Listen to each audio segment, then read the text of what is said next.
They killed, give me Isaiah 14 and 21. They did the same thing to my people. So that you said that they put millions of my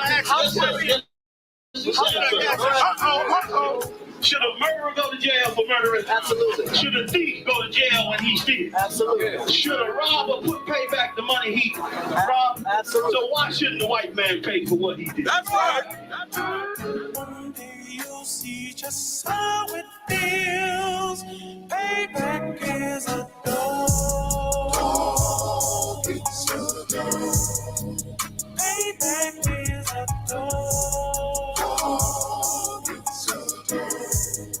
Payback is a dog. It's a dog. Payback is a dog. It's a dog. I'm in a hell of a hole.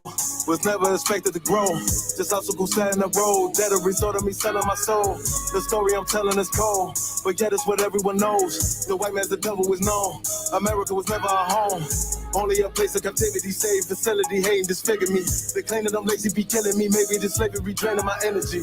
400 years and counting. The trail of my tears is countless. The fact that I'm here is astounding, but I can't wait till this shit is surrounded. Ready to tangle my king and the angel, be ready to rap. Crack in the sky, nuclear missiles and make it official. I'm capturing every crack and surviving. Put them all in chains where they need to be. Slavery for me. And let the whole world see that with them in the cage and safer in the streets. Put the dog on a leash. Get resolved for the beast. 144, get the ruler show, we can all be at peace. As soon as the trumpets are sound, your kingdom we busting it down. The only way justice is found, the time for your judgment is now. You'll see just how it feels. Payback is a dog. It's a dog. Payback is a dog. It's a dog. Payback is a dog. It's a dog. Payback is a dog.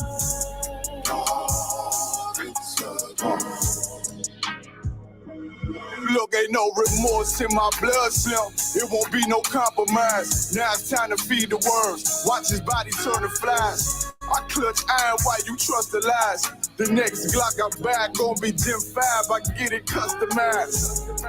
And sending shots off like farewell. Praying people back, come back around like a carousel. Still remember YAHANNA's words ringing in my head like bells. Said you in his body, you fit the Lord, fuck the cartel. Triangle choke, apply pressure to the game like I did Vondale. Payback's a bitch in a dress, she a bombshell. Vengeance is served cold, I just hope they make an oxtail. Glock fresh out the box, I swear it got that new car smell. Made myself a target in the world of mad shooters. There was design fire for our babies to pay. And steward in the damn by King's reign, I'll be overzealous. They bought my jealous, I'm for a brand new pair of bellows. One day you'll see just how it feels. Payback is a dog. It's a dog. Payback is a dog. It's a dog. Payback is a dog.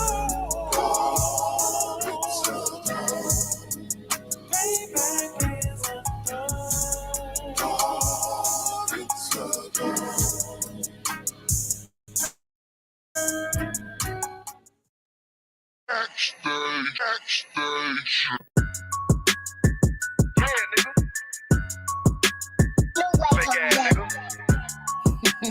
You ain't no Israelite, but you a gospelite, bitch. Fuck you talking about? If that nigga won't walk, bitch, we ready. It ain't hard to find us. Hawk, I keep that stick locked, loaded, but he'll fade you line up. Young nigga named Slayer. What you think? Boy, you be done to try. Soft coast shit, we bought it. U.P.K, you solid. Little bitch think I'm crazy, think I'm playing like bitch, I ain't the one. Warfare every day, so who is you, bitch? I don't need your love. Killers right round the way. What you think? I love this brotherhood. Hood. More than you, bitch. Sharp on shit, I'm about it. U.P.K too solid. Fuck nigga don't want war. It ain't enough clips in your army. All the bitches wanna take my piece. All they hoes wanna take my piece. Alright, nigga wanna take my piece. No, I can't let a dog take it from me. I can't let a dog take it from me. You a whole study and you dummy. And these bitches really out this bitch walk around like they don't know nothing. And a lame nigga fall for them and get set up for the coins and get gunned down, man down. Shoulda took the time, get a damn no. But I see the shawty and I show her. She could never get a priest hold. Get a dirt ass, rust ass neck bitch with a fake ass jewelry.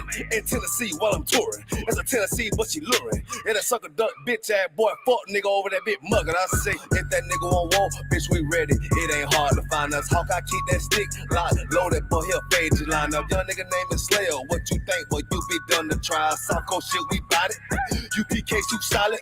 Little bitch think I'm crazy, think I'm playing. Like, bitch, I ain't the one. Warfare every day, so who is you, bitch? I don't need your love. Killers right round the way. What you think? I love this brotherhood. Hood. Money, you bitch. Oh, you a lame nigga down to me. Eat candy, but I'm sucker free. You a little nigga, ain't none of me. Base up, boy, I fit a beat. Yeah, AR-223. Draco with a magazine. Yeah, that clip run like limousine. I shoot your ass in the spleen. Boy, I bust your ass in the temple. We debating by the temple. Tell the truth, boy, you's a victim. And you're scoring them off like a lizard. Nigga walk down my road. Why does nigga come down my road? Boy, come down my road. Boy, I charge your ass toll fee. I'm a real big priest, nigga. U.P.K play for keys, nigga. Commanding to get a damn order, but ain't nothing to me to damn kill you. I stuck in his ass like a cat. All weapons, boys full of tech. Boy, like a close comeback. Nigga got popped off for a neck. If that nigga on wall, bitch, we ready. It ain't hard to find us. Hawk, I keep that stick locked, loaded, boy, he'll fade you line up. Young nigga name is Slayer. What you think, boy, you be done to try. South Coast shit, we bout it. U.P.K shoot solid. Little bitch think I'm crazy, think I'm playing like bitch, I ain't the one. Warfare every day, so who is you, bitch? I don't need your love. Killers right round the way. What you think? I love this brotherhood. Hood. Money, you bitch. Christ said 7 women gonna be on one nigga in the end time. Nigga, fuck wrong with you, boy. Stressed by that damn whole ass bitch. Fake ass nigga too.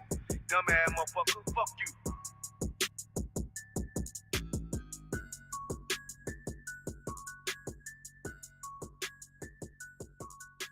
Backstage.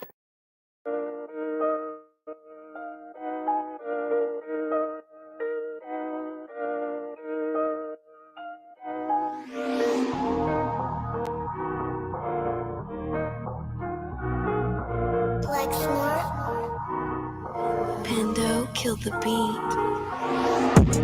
I don't know who, somebody need to hear this. Y'all speak Hebrew, that's Yiddish. How the fuck you try to label us anti-Semitic? We the Israelites, blacks, native Hispanics. The Germans get locked up for the Holocaust. Meanwhile, black people still up in the Holocaust. 100 million of us died in the transatlantic. 6 million died. Y'all want the world to never forget it. You can never be a Jew. You a Ashkenaz. This ain't a star dum-dum. A gun die or die.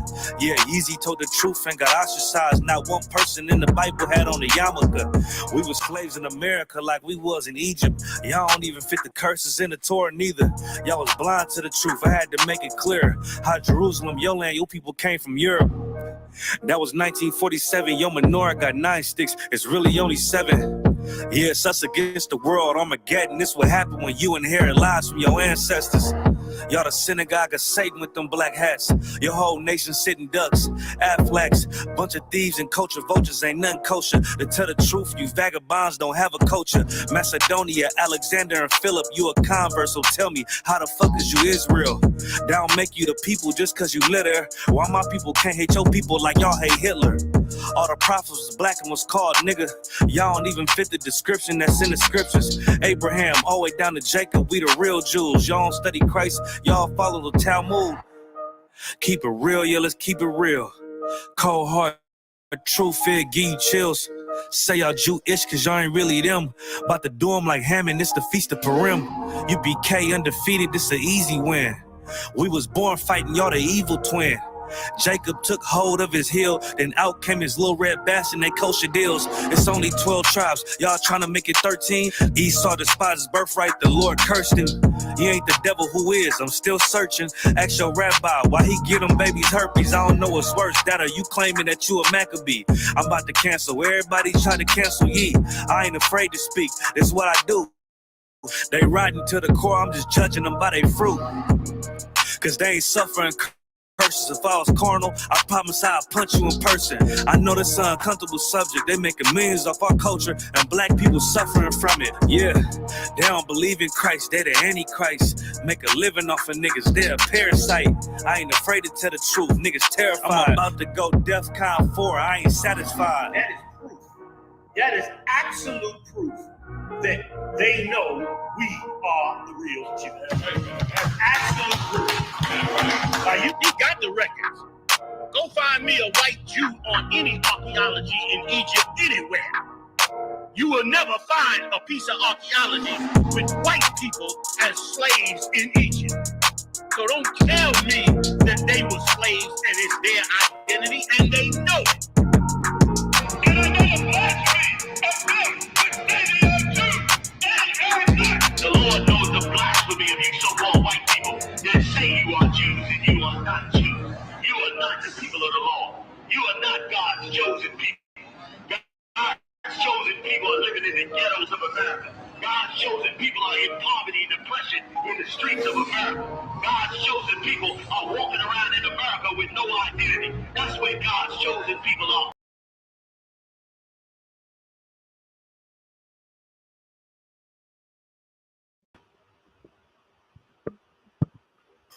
Yo. Hey, Shalom, most high Christ. Shalom, Christ. Can you hear me, bro? I can hear you loud and clear. God, most high God. It might be a little bit of a delay, though. Am I tripping? Yeah, look like it's a little delay. Sound like it's a delay. I mean, all right. Let me just reboot real quick. All right.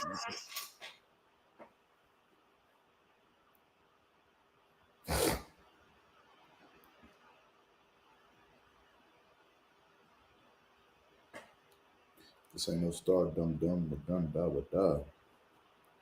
Keep it real, yo. Let's keep it real.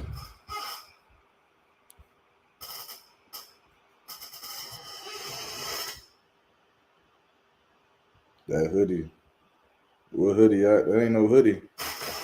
That ain't no hoodie, man. That's the bomber. It look better. Your quality look better. Can you hear me now? God, I hear you. Is it still like a delay? I don't think so. Like your whole shit look better.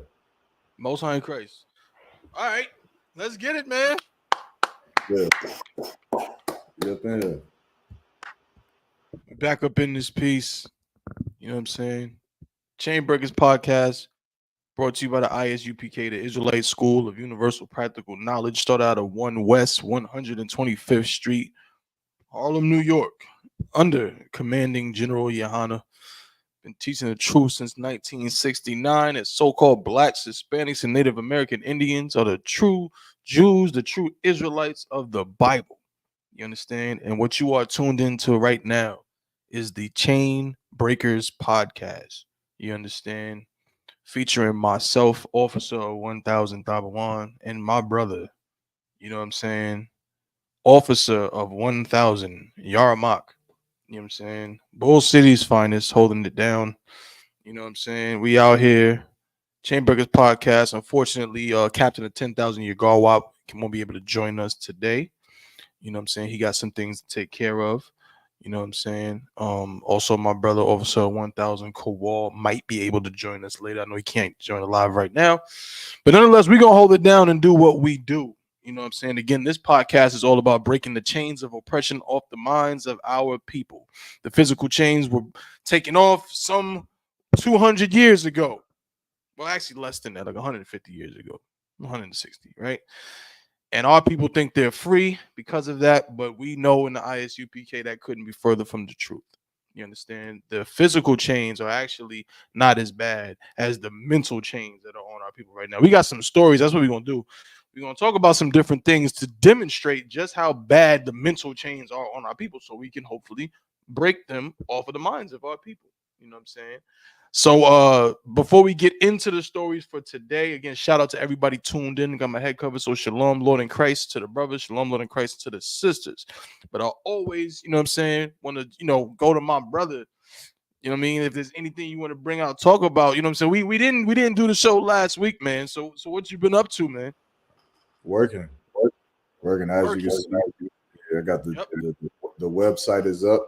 You know, I done made a few changes to the website. Javelin, of course. Juan mentioned he want that bomber jacket in the back. I'm gonna tell you something, Juan. You can never, ever, ever have that bomber jacket that's in the back. You can't have that. I can't hear you if you're saying something. No, can you hear me now? Yeah, I can hear you now. Okay, Con, I wasn't saying that. You good? Yeah, but you can't ever have this, brother. This right here. This right here is custom made. Custom made for Officer YAHANNA.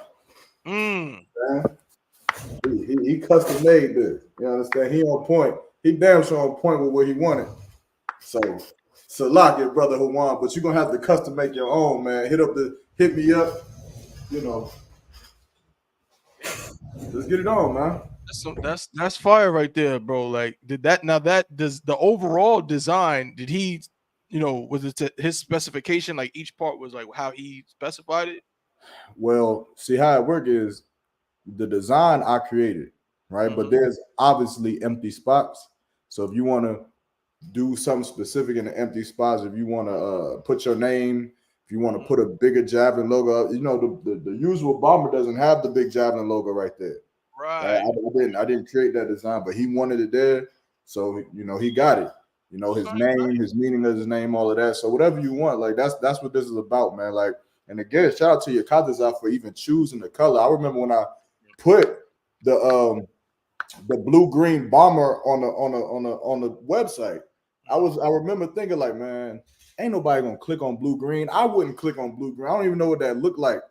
But he came to me and said, man, he want the blue-green with the neon yellow, and I'm like, oh, that's what the fuck I'm talking about. Like that's like, you understand? Everybody always get the red and the black, the white and the red. You understand? Like, give me something that's different. You understand? So shout out to YAHANNA. He got another bomb on the way. I ain't gonna show. Maybe I'll show you that one next week. He got another one. He got a couple things that he got. You understand? He got the zip up hoodie. Shout out to that brother, man. Oh man, I feel like I'm not doing my due diligence. Why you say that? Oh man, hold on. Akasa Par in the building too. Hold on. Shout out to Akasa Par, Shalom, our Lord Christ. I'm gonna do why you doing that? I'm gonna do a quick roll call. Shout out to Officer Akasa Par. Shout out to the sister Siana Shalom, sis. Shout out to Trooper Hawan. We got shout out to Officer Maya Shaw. It was good, bro. Shout out to Officer Rakar Ariyah, my brother in the building. You know what I'm saying? Shout out to young man David. You know what I'm saying? Shout out to the sister Odesha. Shout out to your Parana. Shalom, sis, Lord in Christ. Like I said, got my head covered. You know what I'm saying? Shout out to Sister Chelsea, man. Of course, Eastern Carolina is up in here, as y'all always do. You know what I'm saying? Representing. You know what else we got up in here? Shout out to the sister Nizam. Shalom, sis. You know what I'm saying? Officer 5,000 Mile Bars Rib. Shalom, sis. Nizam Anna.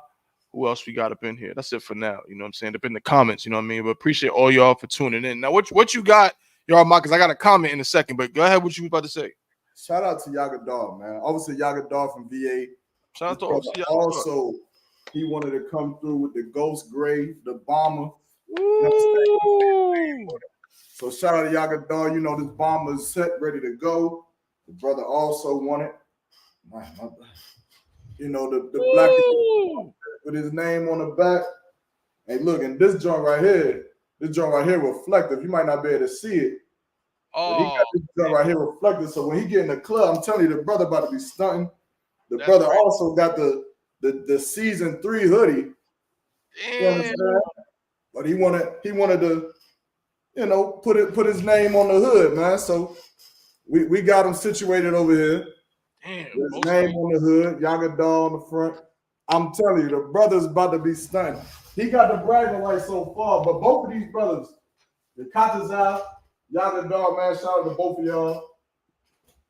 Yeah, no, that goes yo, everything's crazy. First off, I can't let you say all of that without talking about the shirt, bro.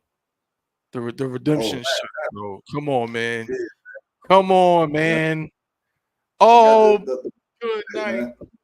This is like the brunch special.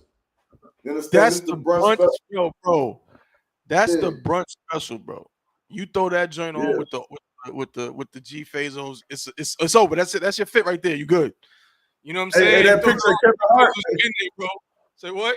Hey, you remember that picture of Kevin Hart? He's like, yeah, oh yeah, yeah, right. Yo, bro, special. Come on, like that's it right there. First of all, the shirts, like, what do you call them joints again? Like that's like you always say, like that's like the designer shirt type concept, right? Yeah. So this definitely came out of the season 3, the redemption, the redemption tour, the redemption season, whatever you want to call it. But I started off with the heavyweight, oversized designer shirt. That's more like the Kanye style.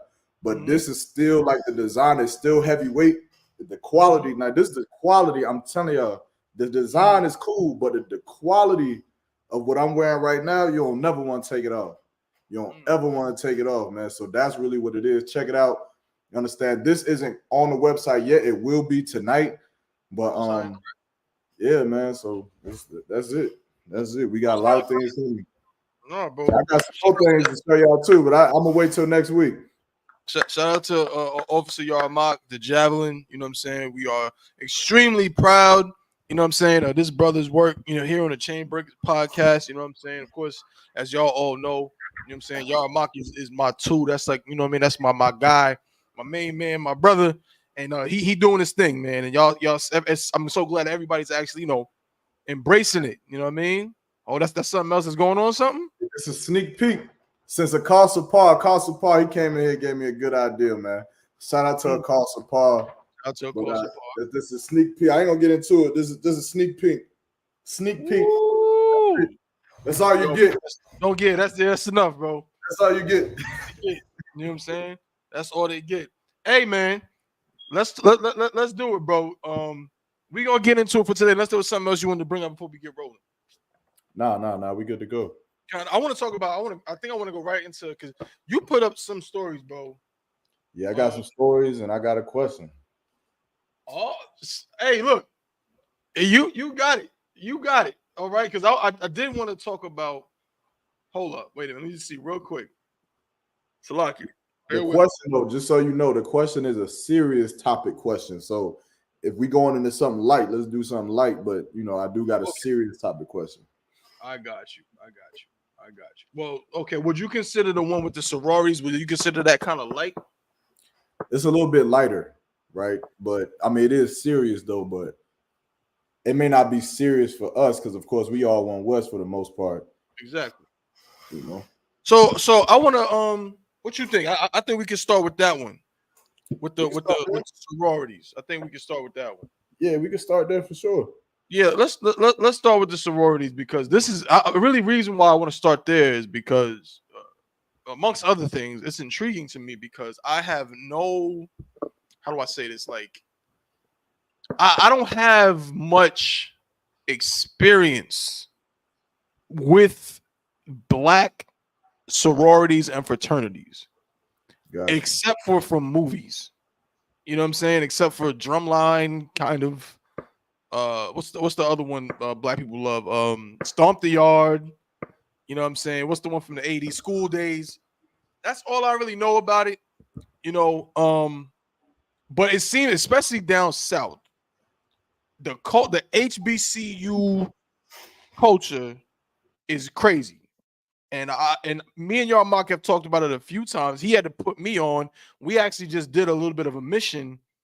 He wasn't with me that day, but I was on the phone with him. We did a mission up at North Carolina Central. And I'm over here talking about, oh yeah, man, I'm over here. There's like a big open space, bro. Yeah, man, I'm over here walking. And he's like, hey, yo, bro, just be careful not to step on nobody's plot. I'm like, the hell are you talking about? He's like, you see them like rocks and like you'll see like little things written on or whatever. That's like the plots of the different fraternities. If you step on them in any way, even by accident, if you fall on it, there's going to be an issue. I didn't know nothing about it. So it seems like this whole, you know, HBCU thing, especially with the fraternities and sororities, is extremely like serious to them, right? And recently there's been some developments. You know what I'm saying? The sister said definitely can't step on the plot. I'm telling you, like, I don't know. I mean, I guess they would have jumped me or something because I didn't know what a plot was. I didn't know. I just saw some grass. I was about to just walk on it. Yarmak was like, no, don't do that. You know what I mean? But this story that just came out, you know what I mean, about these sisters, I think is really interesting to have this conversation. So if you can, Yarmak, you can just play what you showing on the screen. You showing the plots and all that? Is that what it is? What's this? I think you might be muted, bro. So like I was, yeah, but that's central. That's the plot that you was at. Yeah, yup. But it's like the sister said, they're really noticeable, so I don't think you would step on one. Here's the thing. I probably wouldn't, but it's one of them things more like once he told me I couldn't step on it, I kind of wanted to do it. You know what I'm saying? I didn't do it, you know what I mean? Because I don't want to don't do nothing crazy. But he was like, no, you can't step on that. I'm like, what you mean I can't step on it? It's grass, bro. But he's like, nah, like it's like somehow it's like their thing or something. It's like this considered disrespect if you walk on it, whatever. You know what I mean? But when he said that, I'm like, I never heard of that. So it was crazy to me. But yeah, so this is exactly where we were. And me and a couple other brothers, we was gearing up for the mission to McDougal. Y'all brothers is disrespectful. I want to step on one too. Bro, listen, I'm saying I'm not gonna do it, but it was one of those things where it's like, what you mean I can't step on this grass, right? Is this special grass? Like, so, but no sweat, right? But again, Yarmak the water has a lot more insight, you know what I'm saying?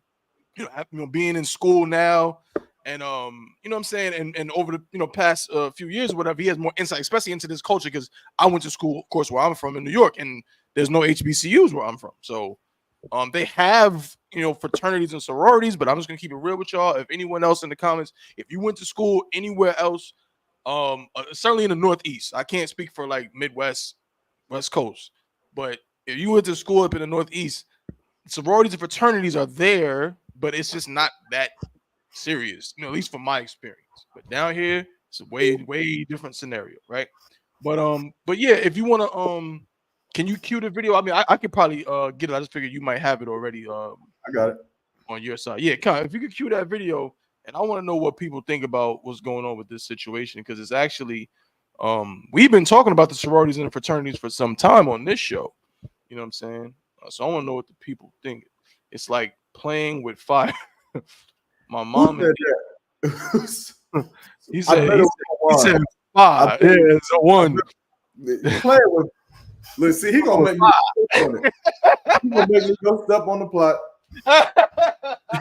I've actually been on the plots before, but that's a different story, nonetheless.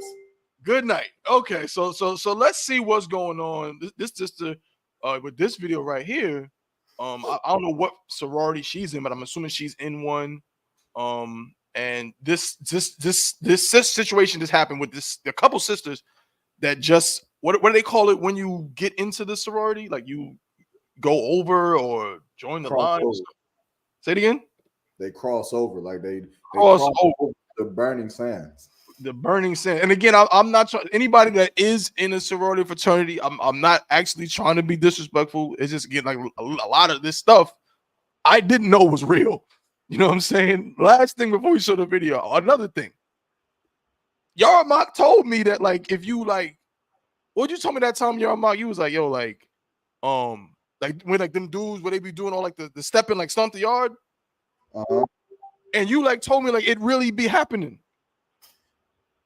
Yeah, like, not quite like stomp the yard, but yeah, they be doing that. They be doing but what it was we went somewhere and I seen it. I seen people do it, and I was like, wait, this is real? And they was really in the club just out of nowhere, just doing that. You know what I'm saying? But yeah, play the video, bro. Let's see what the sister got to say.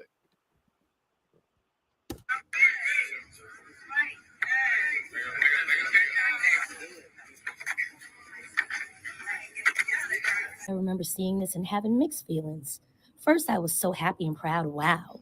Look at those sorors. We got new sorors at Howard, Alpha Chapter, the Mecca, in their white suits looking crisp and clean. Y'all better go ahead. Then I thought, I know a few ladies personally that didn't make line, that were legacies, that really, really wanted it. And they were so disappointed. So it was bittersweet, So I'm thinking about those ladies today that really wanted it, but didn't make line. Imagine having to wake up to this. This is an open letter denouncing the sorority by one of the young ladies who just crossed not even a month ago. Y'all, when I tell you in the 31 years that I've been a Delta, I have never seen anything like this. The denunciation trend is nonsense anyway, but this young lady who just crossed decided she was going to write an open letter to nationals and then broadcast it to everyone, because God and Jesus and her values. Here's the second part of the letter where she talks about That's crazy. Thought one. Can I stop it there or bro, please. Let's go in on all of this, everything she's saying, bro. Go ahead, bro. no? I just wanted to point out that for one, big up to that sister, right? Well, I don't big up whatever she is. I'm assuming she's a sister, but she could be something else, whoever it is. But big up to her because what she did was true. And I didn't read this letter. Mm-hmm. I'm assuming what's on the letter because I've read many denunciation letters from these sororities and fraternities alike. Mm-hmm. But I just wanted to point out that how she just made a mockery of the Most High. Mm-hmm. Like this woman, this girl, she left this sorority because of God, of Jesus, mm-hmm. and her morals. Mm-hmm. And she made a mockery to just kind of just downplay mm-hmm. why she left this sorority. She didn't say God and Jesus and morality is in this fraternity, so it doesn't make sense to leave it. She just kind of like, oh yeah, you got morals, so you're right here, yeah, blah blah blah blah blah. That tells me something. That's right. That tells me that she knows that mm-hmm. God, Christ, and morality is not in them sorority groups. That's right. And she's just bitter. Right. A woman chose God, Christ, and moralities over that sorority group. That's right. That shows me. That's what that tells me. You had something you wanted to say? No, bro. No. You right on time, but I noticed that same thing. You know what I'm saying? But nah, you can keep going with it. This is interesting. Like you said, like how she's talking is weird. But go ahead. Let's get it. Openly, the ceremony, the pinning, the crossing, the meaning of Minerva and how she's against all of that. I can't. I absolutely cannot. I'm gonna need Big Delta to do something about this. Maybe start screening these ladies. Maybe we need psych evals for some people. This is absolutely ridiculous. Pay up to $1,200, $1,300, $1,400, $1,500 just to turn around and denounce. Psych evaluation. Hold on. Wait a minute. Now, psych evaluation. Psych evaluations, and she said pay up to what? It's really up to $2,000. What is that for? Is that part of the tuition or something? No, that's how much you have to pay to be a part of this organization. And then after, if you're accepted to cross over, then you have to pay member fees or what have you, right? Which is some odd amount of money every month, which is what determines if you're active or inactive. Hold up. So you're telling me that people who get into these fraternities and sororities have to pay to get into them and then continue to pay to be considered an active member? Absolutely. The sister said cap is here, pay up to $3,000. Yeah. That's why I said 2,000 more or less would be the median number. Okay. So I'm gonna ask a very obvious question, a glaring question in relation to this, because again, like I said, this whole culture is so foreign to me. And I'm not trying to insult nobody, but I'm trying to understand. What is the point of this? Like, okay, like I know why I'm in the I.S.U.P.K because, I want, I knew where to go to learn how to follow the Most High. You know what I'm saying? I want salvation. You know what I'm saying? I don't want to die being a sinner. So I went to the priests and prophets of the Lord and got with them so I can do the work of the Lord. So Lord willing, he'll see what I do. You know what I'm saying? And, I'll be good, right? And also my family and those, you know what I'm saying? And also I love my people, Blacks, Hispanics, and Native Indians, right? Why do people join sororities and fraternities? Now, again, that's a very broad question. I know it's probably different for different people, but can someone give me some of the basic ideas, or Yarmark, as far as you know, like, Yeah. What do people going for with joining these for sororities and fraternities? So now, are you asking for the truth and bottom line basis, or are you asking for the average nigga in college, what he thinks he's getting? First, I want with the average nigga in college or the average sister in college, what they the kind of wide-eyed, youthful answer, then the truth. Okay, well, the sister said what I would have said first. We could put her on the screen. Please. Shantaray, I mean, Salagia says, with your husband's permission, this sounds like a topic you might be, inclined to come up and talk to us about. You might need to come up here on stage and holler at us about this, man. We would love to get your perspective. If I'm not mistaken, I think that Trooper Hawan's rib is in college out there right now. So she's out there. She's probably within 100 feet of these plots and these omegas and stuff right now. She's there. So we would love to get your input on this. If Tawad with you and your husband. If not, no sweat. You can still definitely rock out with us from the comment section. But for sure, she definitely did say brotherhood and sisterhood, which I would agree with. Service to their community and a part of something that seems prestigious among Black scholars. That I 100% agree with. That is a 100%. Okay. I agree with that statement. When you are going to college and you're seeing these fraternities, this is something that has to be in your mind, something that you're going to do. Like, you're going to have brotherhood.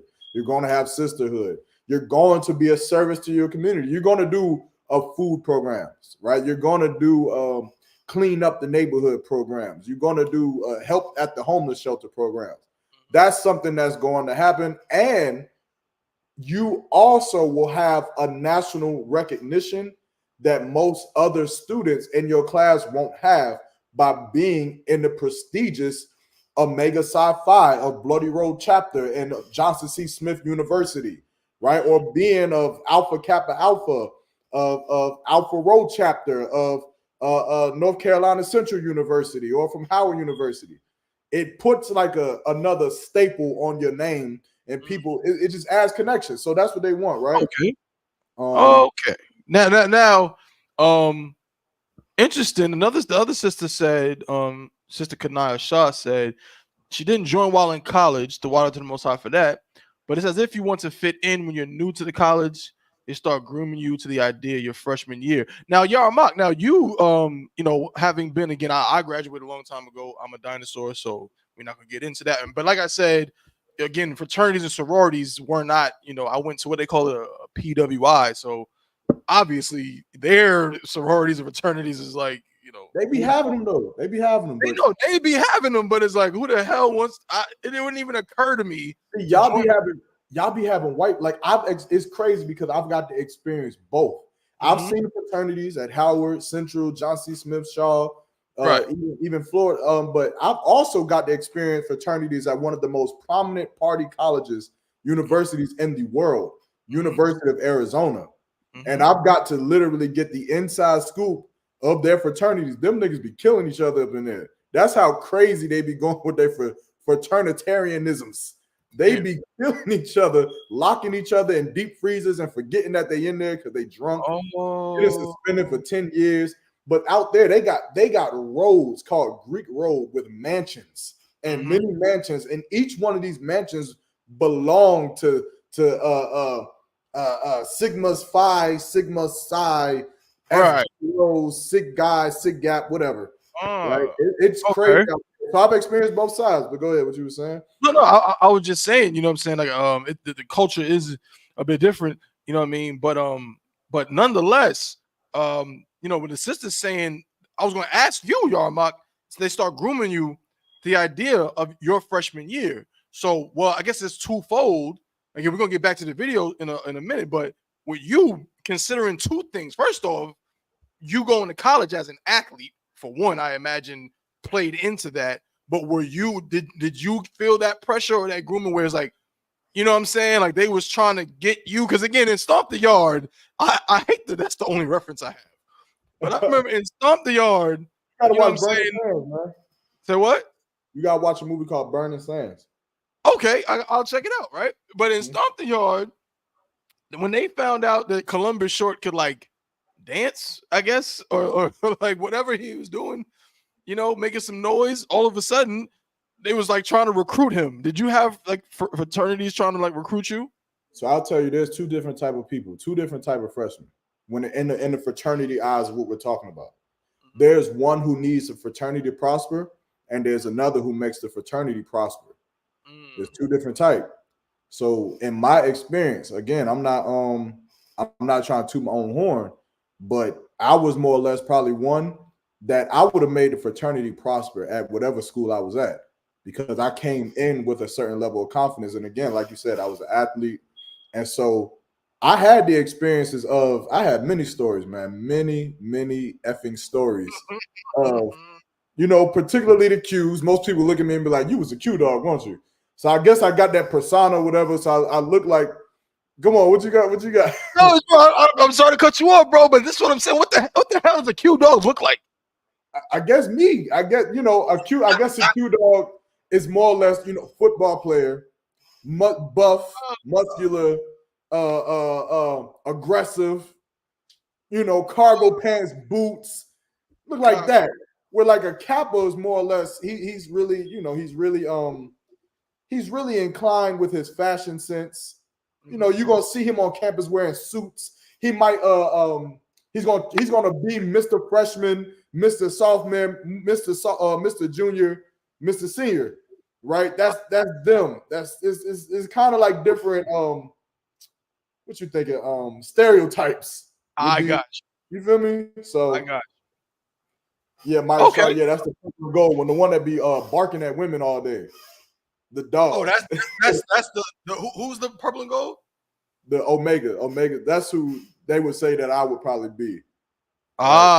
Is that the one? Like, there's like is that what's the one where they like it's like the oldest fraternity, like black fraternity ever? That's like the most. If I'm not mistaken, the oldest one is either gonna be Alpha or Omega. If I'm not mistaken, I think Omega was 1911, one of them 1908. Now, back in college, I knew these numbers off the top of my head. I knew the founding fathers from Howard University, all four of their names, what their messages were, what poems I had to learn.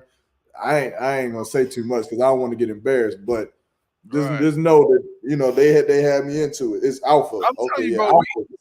This is such an intriguing topic that I feel like we could probably do several. So look at the comments, like a lot of people say they into it, right?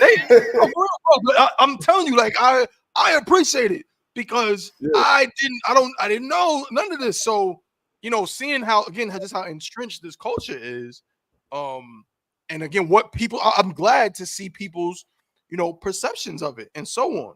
You know what I'm saying? It's amazing. I want that guy, bro.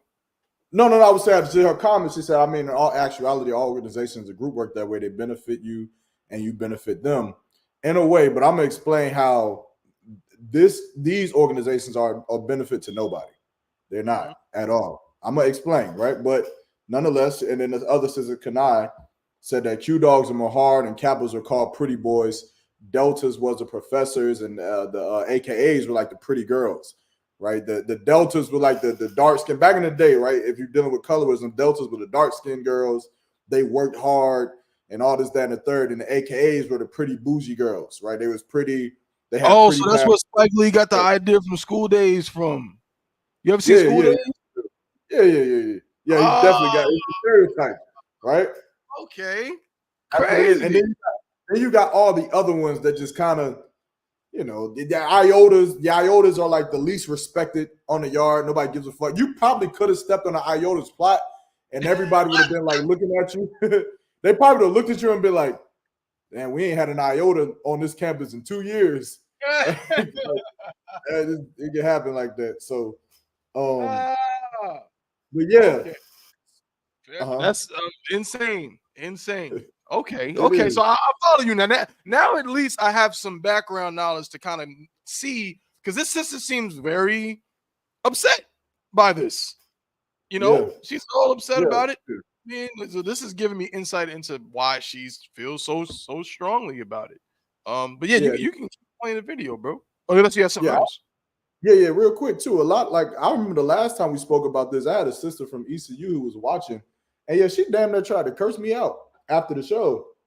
and told me that I shouldn't be speaking about things that I don't know about. Mm-hmm. I about called her the B word a couple times. Well, she was in one of those sororities. Yeah, she an AKA. Now, obviously, I checked her, right? I checked her, and obviously, because my knowledge is so intense beyond her imagination, there was nothing that she could ever say against what I would say, because I'm gonna prove to you how being an AKA or SG-Ro or Q-Dog is a piece of shit. I'm gonna prove to you how you joined a piece of shit organization. I'm gonna prove it. But I mean, you can be upset all you want. Here's the thing: let's put the cards on the table. And so, again, I think now I can still answer your question. We done been jumping the gun and running all over the place. But you asked me, what is the perception of a freshman coming into college? What does he think he's going to get out of joining the organization? We went over that. But I also know the answer to why these organizations are founded on. What is the point of Omega Psi Phi, Alpha Phi Alpha, S Gamma Rho? What is the point of these organizations? The simple and plain answer that I can give you is because, or is this rather, these organizations was created to separate you from niggas.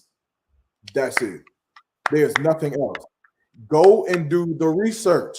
You have to remember, back in the 16, 17, 1800s, we were enslaved and oppressed. So coming out of oppression, following the Civil War, post-Civil War, black men, there were certain groups of black people who were having meetings amongst themselves where they wanted to be tied to the Masons. If you ever watch a movie called Rosewood, who has what's that famous actor?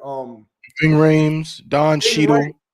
Yeah, they got a lot of famous, right? Even the mother of Good Times plays in it, which that was probably one of the saddest death scenes I've experienced as a child. Yeah, that's the role. Yeah. Right. If you watch that movie, in the beginning, what symbol do they show on the church? Anybody know? That's some good trivia, bro. I ain't seen that movie in forever. Take a guess. Anybody know in the beginning? I might be a little bit off, but I know for a fact that in this movie, they made sure to show a certain symbol, and it was either on a sign or on the church itself. Anybody know? I'm gonna have to start giving out javelin shirts to get these answers. We're about to go watch the movie right now. Come back later. Right. I give about 5 seconds. I'll give you till I turn my damn AC on. I'm coming back. I'm telling you, that's a trivia question because I do not remember. We might have to start doing black film trivia. Greek letters? Nah. Remember back in Rosewood time, they didn't have no Greeks, right? There was none. They were just black people. What they did show was a masonry symbol, the Masonic Lodge symbol. And remember, well, you said it too late, right? It was a Masonic Lodge symbol, right? And so now they showed that in the beginning. Now, if you remember this movie, which was based on a true story, the whole Rosewood situation where it got burned out to the ground was because a black man was accused of raping a white woman, which was not true. And who had to pay for the woman being raped? It was an innocent black man. But if I'm not mistaken, right, when there was a scene where a white man seen a black man running and he held up a ring, and what was on that ring? If anybody remembers.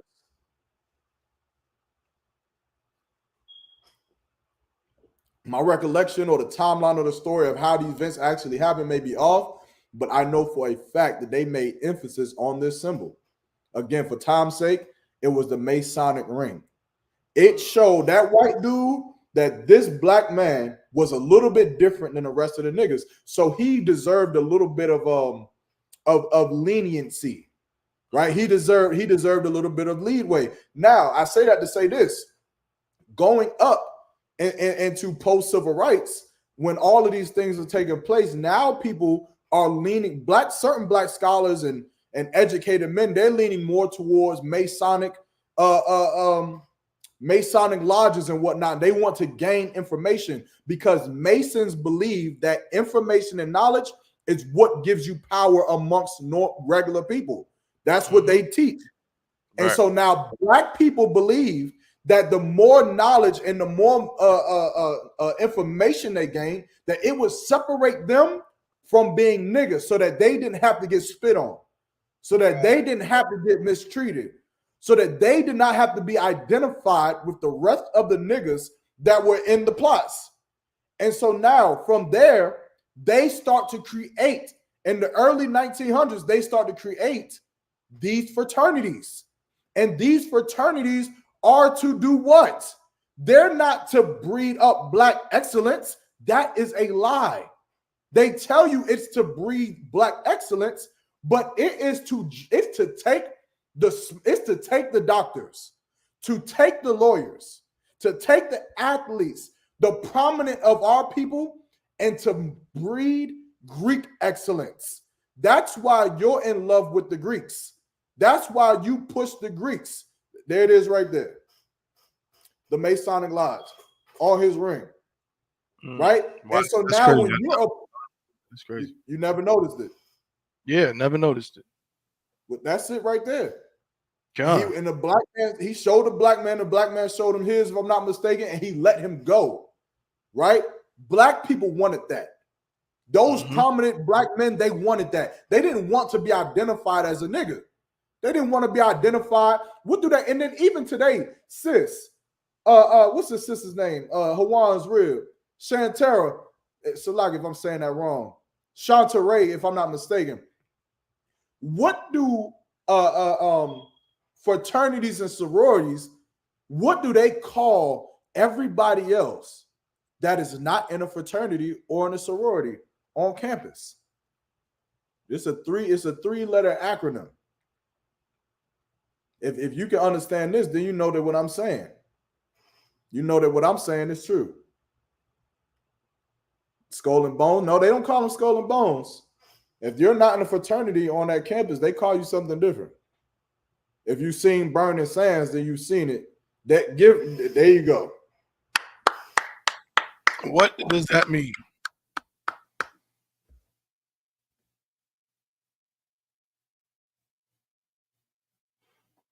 Oh, snap. Y'all, Mark, I think you might be frozen, or maybe am I frozen? Salakia. Yeah, I think y'all Mark might be frozen. Let me refresh real quick. Salakia, bear with us just one moment. Make sure it's not me.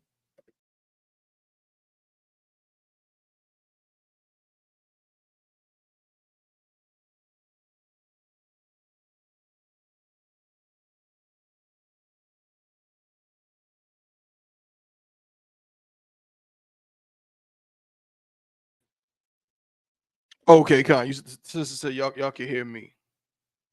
Them free, okay, most high in Christ. So a GDI is what they call them. A goddamn individual. That's crazy. That's crazy, but it doesn't surprise me at all. And I'm gonna say this too before obviously our mock, you know what I'm saying? I'm sure he'll be back in just a moment. But that doesn't surprise me at all because a lot of y'all said earlier that this whole thing with the fraternities and sororities has something to do with like establishing like an element of prestige. Like it looks good. You know what I'm saying? It looks good, you know, in your college career to separate you a little bit to say, well, I'm a AKA, I'm a Delta, and so on and so forth. You know what I'm saying? So it doesn't surprise me what Yarmak is showing that really it's about trying to one up other black people and separate yourself like you're better than them or so on. But go ahead, Yarmak Slack, you cut off.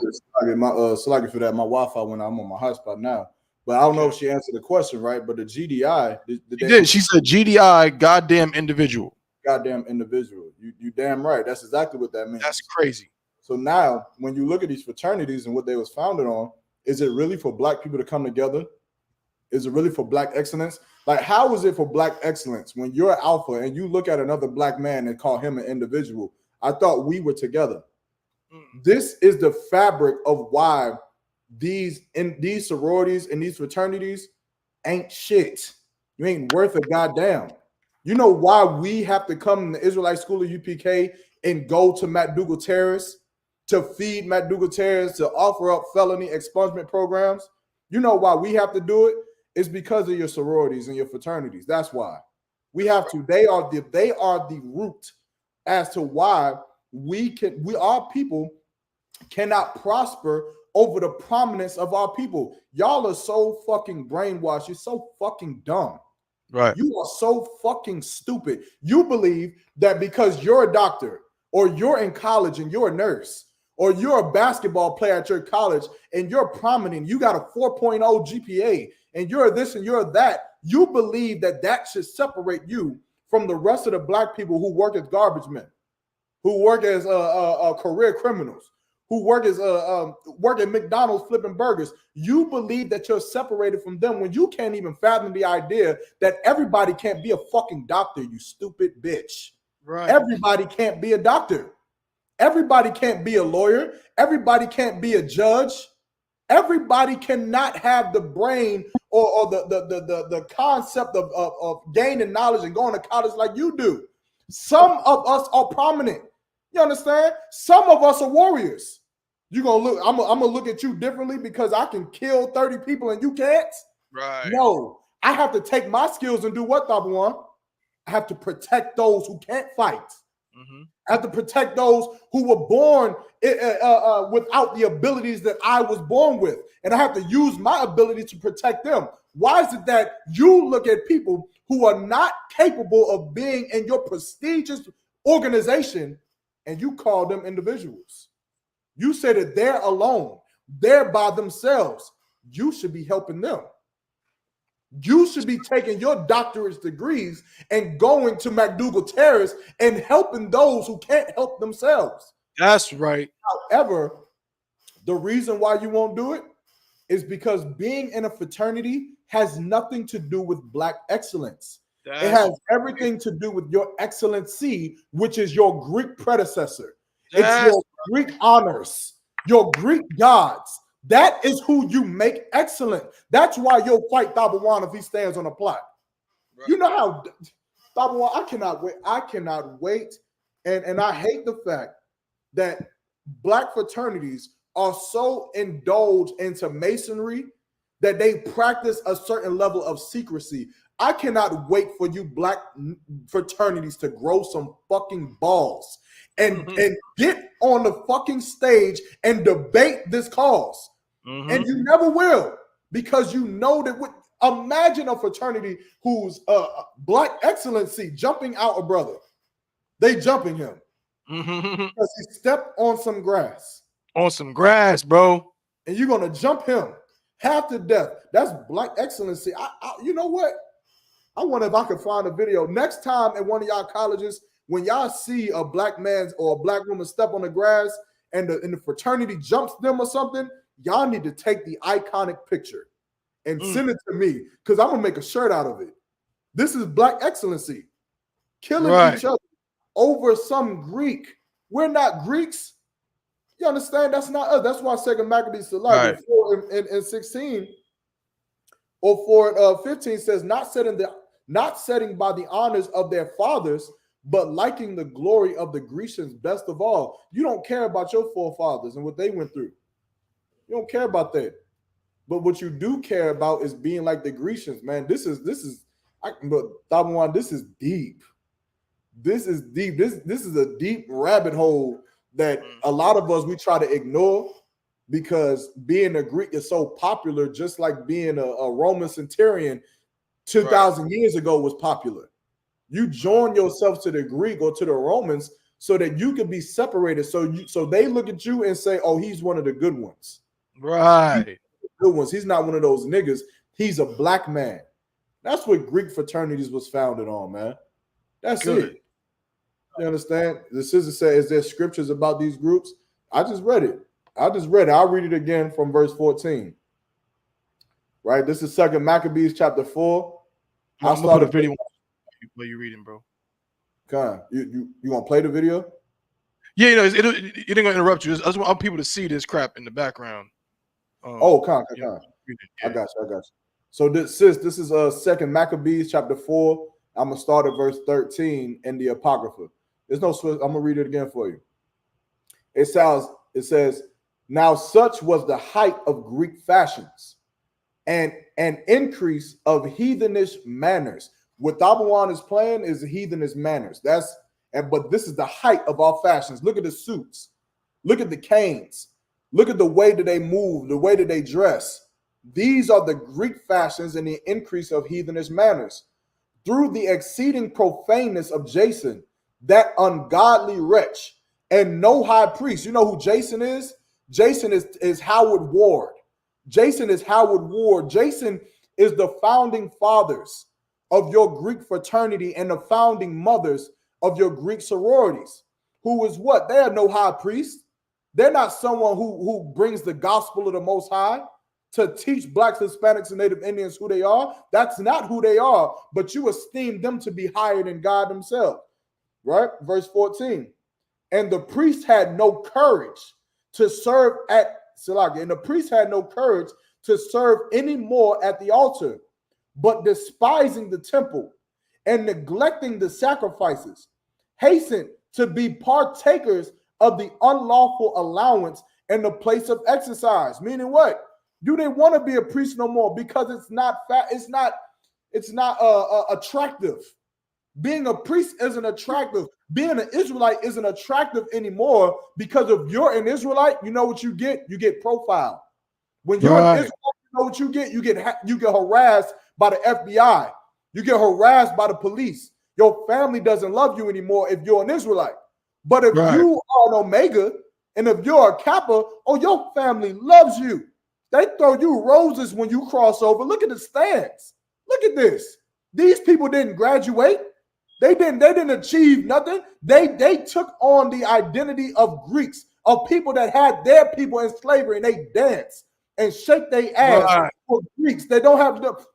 I'm about to break this laptop out. I'm about to break it. It's so damn stupid.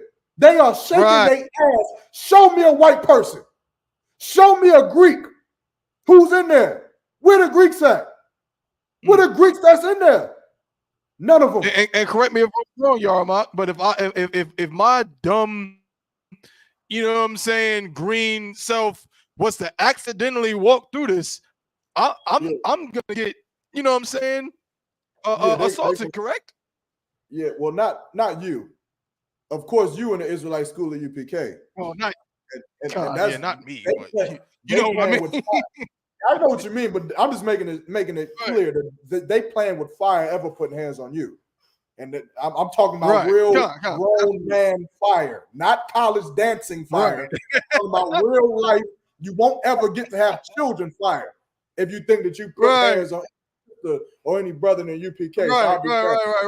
But they want to join. They want to join the Greeks, right? And I'll finish on. Be partakers of unlawful allowance in the place of exercise. After the game of discus called them forth, verse 15, not setting by the honors of their fathers, Abraham, Isaac, Jacob, but liking the glory of the Grecians best of all. You didn't care about what your fathers went through. You didn't care about what Abraham, Isaac, and Jacob went through to keep you here as a nation of people. You like the glory of the Grecians because of what? Because of their Colosseums. Whoo! Them Greek and Roman Colosseums, because of how much prestige. I'm a Roman centurion. I'm a Grecian. You want to be that rather than be like Paul. Look at this. This is nasty, man. And again, if you had a line of old-ass Greek men sitting here waving you on and clapping you on, I might not have as much to say. But all I see are niggas. This has to be some form of mental illness. This has to be. Right. Imagine a bunch of gazelle dancing in line talking about some we lions now. And then there's no lion in sight. Them niggas gonna walk out that line and them lions gonna eat them up.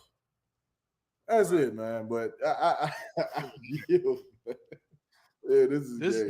This is an interesting thing we're dealing with here. I want to finish the other video in just a second. You know what I mean? But yeah, bro, like this is crazy. You know what I'm saying? The whole Greek thing, then the seriousness, and again, we're gonna get into it with the other video, but there is almost, which I never noticed before because I wasn't privy to it. There's almost a like religious undertone, dare I say, cultish undertone to these things that I think that people, you know, from the outside looking in just are not aware of. You know what I mean? But when I see these things like this, and now how serious they're taking it to the point where, you know, the old girl was like, "Yo, we got to get big Delta." What she say? I think she said that the Delta officials or something like that. I don't even know what that means, but she was like, "Yeah, somebody got to do something about this. They need to do you know, psychiatric, you know what I'm saying, screenings and all this kind of stuff." You know what I'm saying? Like what? Psych tests and screenings? Yeah. Hey, share this live with all your Delta friends and all your sorority friends. Like, share this with them. And if they get mad about it, tell them to call me. We can set something up. Con. Absolutely. And you know, it's fun. Know what I noticed too, bro? And we gonna get to the video. So like, but this is such a great topic. It's like, yo, it is. What can you do? But one thing I noticed, and you, if I'm wrong, let me know. There is, going back to what you said before about like the stereotypes. Mm-hmm. I'm gonna ask this question. I'm gonna ask you, and I'm gonna ask the brothers and sisters who tuned in, who watching, if y'all are familiar with the HBCUs, fraternities, all that, sororities. It seems like there's a very shallow element to the selection process of who gets into these sororities and fraternities. And what do I mean by that? It almost seems like certain, like, okay, like what's represented within the AKs or AKAs, it seems like a kind of almost like a what's the word? Not a stereotype, but there's another word that's similar. Almost like every sister can't get into the AKAs. And like they like, you know what I mean? Like they're selecting sisters for certain reasons that don't seem like that's the reason why they should be selecting them. You know what I'm saying? Yeah, they got selective processing, but they set it up in a way that every brother and every sister is not going to go through. Because the things that you have to do to be involved in these organizations, every brother isn't going to go do that. I'm telling you. Right. I know. That's why I can't wait. I cannot wait for one of them to step forward because I know what you did to be a Kappa. I know what was required of you. I know what you did. So just step forward. I'm telling you, bro, but I'm just looking at some of these niggas in these suits, bro, and they like the one video with them cats in the suits with the turtlenecks and they doing all these freaky moves. It just looks so much like it looked like church. You know what I'm saying? Like it looked like pretty church niggas. It's all Christianity. It's all Christianity, but these Christians believe that they're on a higher level than others, than the other Christians. Right? It's like a platform level of Christians who believe that they're closer to the white man than not. That's all. That's it. That's all it is. Good night. Yeah, but I know what you did, though. I know what you did. I know you're proud of that Kappa, Alpha Kappa stick that you hold in your hand, but I know where that stick went. I know what it did before you can hold on to it and swing it around, you swingers. I know what you did. You wanted to be in that Omega. You barking at them women. You are reflecting all of this aggression to them women just to get something off your chest. I know what you did. I know what you did. Now you want to bark at women. I understand. I get it. It's no sweat. Hey man, if I went through what you went through, I'd probably bark at women too. I'd probably become a dog too. But just don't worry about that, man. Coming to the Israelite School of UPK, we fix trauma. Absolutely. Oof. Is there any more on that video with that sister? Because I wanted to see some of what the sister said in her letter. Okay. I mean, unless you wanted to go to something else. No, man. Look. Yeah, because she said something in that letter, man. Yo, I'm ready to do a lecture and hold the lecture at Central and put flyers all around campus. I'll do you one better. Pause. Let's do the lecture on the plot of. We're gonna do a lecture on that plot. You know what I'm saying? Okay.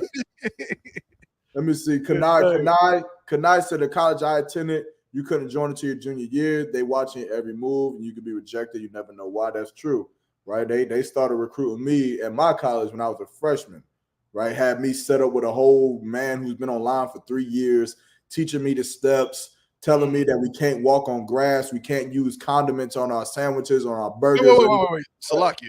Condiments on. Wait, bro. Can you repeat that? You said who told you what? Yeah, we can't walk on grass. Who told you this? Luke from Bloody Road chapter of Omega Psi Phi at Johnson C. Smith University. Yeah, nigga, I'm calling you out. He said, nigga, yeah, if you're watching this, you know I'm telling. I'm a fucking whistleblower. You cannot step on any grass anywhere. Yep. You couldn't put no condiments on your sandwich. Couldn't put condiments. Mind you, I'm a freshman, so I'm not supposed to be going through any of this. I'm supposed to be able to walk on all the grass I want. But I guess because of my build, my size, I'm just put it like again. This I know me and you thought about we've had these stories, but I used to have a brother that I met out there named Mike. I got so many privileges for whatever reason. I don't know why it happened. Again, I'm not gonna just speak about it too much, but he used to call me a god. He used to say, "Man, you like a god on campus," and I'd be like, "I guess." I literally got the keys to the Omega Psi Phi house. When they would leave, they would give me the keys to their house as a freshman. But nonetheless, this is what they're doing. They're watching your moves. Got women coming up asking what your GPA is. I'm like, I don't know. Damn. 2.5? I don't fucking know what it is. But they asking these questions because they're watching to make sure that you'll be eligible for when your time comes to cross over and be a part of their organization. However, I did not cross. I did not do, what these brothers did, all to the fullest extent. However, I did get close enough to see, you brothers did some things, man, that destroyed your manhood. But no sweat. No sweat. All right, so we got Akasa Par. He said, nigga got spanked. Look like the nigga from IUIC, Deacon Greeter. Yeah, for sure. He definitely got spanked. That's pretty funny, bro. Yeah, yo, they do move like that. Call support. That is true. Big Frida from IUIC. He, you know what? He kind of looked like he probably was in one of them joints at some point. He was one of them. You know what I'm saying? One of them alphas or something like that. I can see it. Man, hell no! I did not swallow that egg. I did not swallow that egg. Pause. Swallow the egg. Yeah, so what they do is they'll line you up. So when you in your group, right, they'll line you up from the smallest to the largest brother in physicality, like in height. And the head is the ace. He the smallest, and then the tail is the biggest nigga. Pause. He the biggest. What they'll do is they'll line you down, and they'll put the crack an egg in the ace's mouth. The ace has to like swizzle around. I don't know the details. It doesn't really matter. I know for a fact that the egg goes in your mouth, and he has to lean over and put it into number two's mouth, using no hands, no nothing. Just lean over, put it in his mouth. He has to lean over, put it in his mouth, lean over, put it in his mouth, put it in his mouth. And imagine you got because your lines can be different. You can have 6 men in your line. You can have 32 men in your line. You can have, I think I seen an AKA line cross with like 92 AKA women cross. It was like a phenomenon. They was 92 of them. You got 92, and you got to spit that egg all the way down, and whoever is the tail has to swallow it. They got to swallow it. Yeah. What the F does that even mean? Like, what is that supposed to suggest about my character? Like, what? you're dumb enough to get HPV or AIDS or some kind of, you're dumb enough to do it, so you might as well be a part of this organization, I guess. Right. I don't know, right? I know Officer Rock, he went to Central and he was online to be an alpha. And he said that his brain, he said, Rock Salakia, I hate to tell you a story, man, but it's not that bad, so I'm gonna tell it anyway. Mm-hmm. I don't know everything Rock did do. I don't know what he did do, but I do know the day that he broke is that he said that they lined him up in the swimming pool, right? And they were standing there with no shirts on. And when and this is true, when you're online, you cannot have no beard, no hair anywhere on your body except your eyebrows and maybe a mustache, if I'm not mistaken. But you can't have no beard, you can't have no chest hair, you can't have no armpit hair, you can't have none of that. And so they said they lined them up and they was doing inspections, shirts off, and the dude is walking down, and he's looking at hair, and he got to Iraq, and Iraq had a shaved chest, but Iraq had like a pluck of hair. And he said the line leader took his fingers. You frozen, bro. You frozen. I actually know this story. I've heard this exact story. It's hilarious, but I will not torture you by telling it. No one is going to be able to tell it the way Yarmak tell it because he's heard it way longer than I have heard it. So we gonna wait till Yarmak to get back on. You know what I'm saying? You so back? Yeah. I don't know what's up with the power. Is going in and out. Is messing up. Don't sweat, bro. Don't sweat. You was at the part where Iraq is on the line, and he has just a tiny bit of noticeable chest hair. Again, mostly paws shaved off, but just enough, little bit of chest hair that it's noticeable to the line leader guy, whatever, the big brother. I don't know what they call him. But go ahead. Yeah, the big brother, hot line leader. I forget what they call him too. But he takes his finger and he plucks the hair off Iraq's chest, and Iraq, I guess, just went berserk.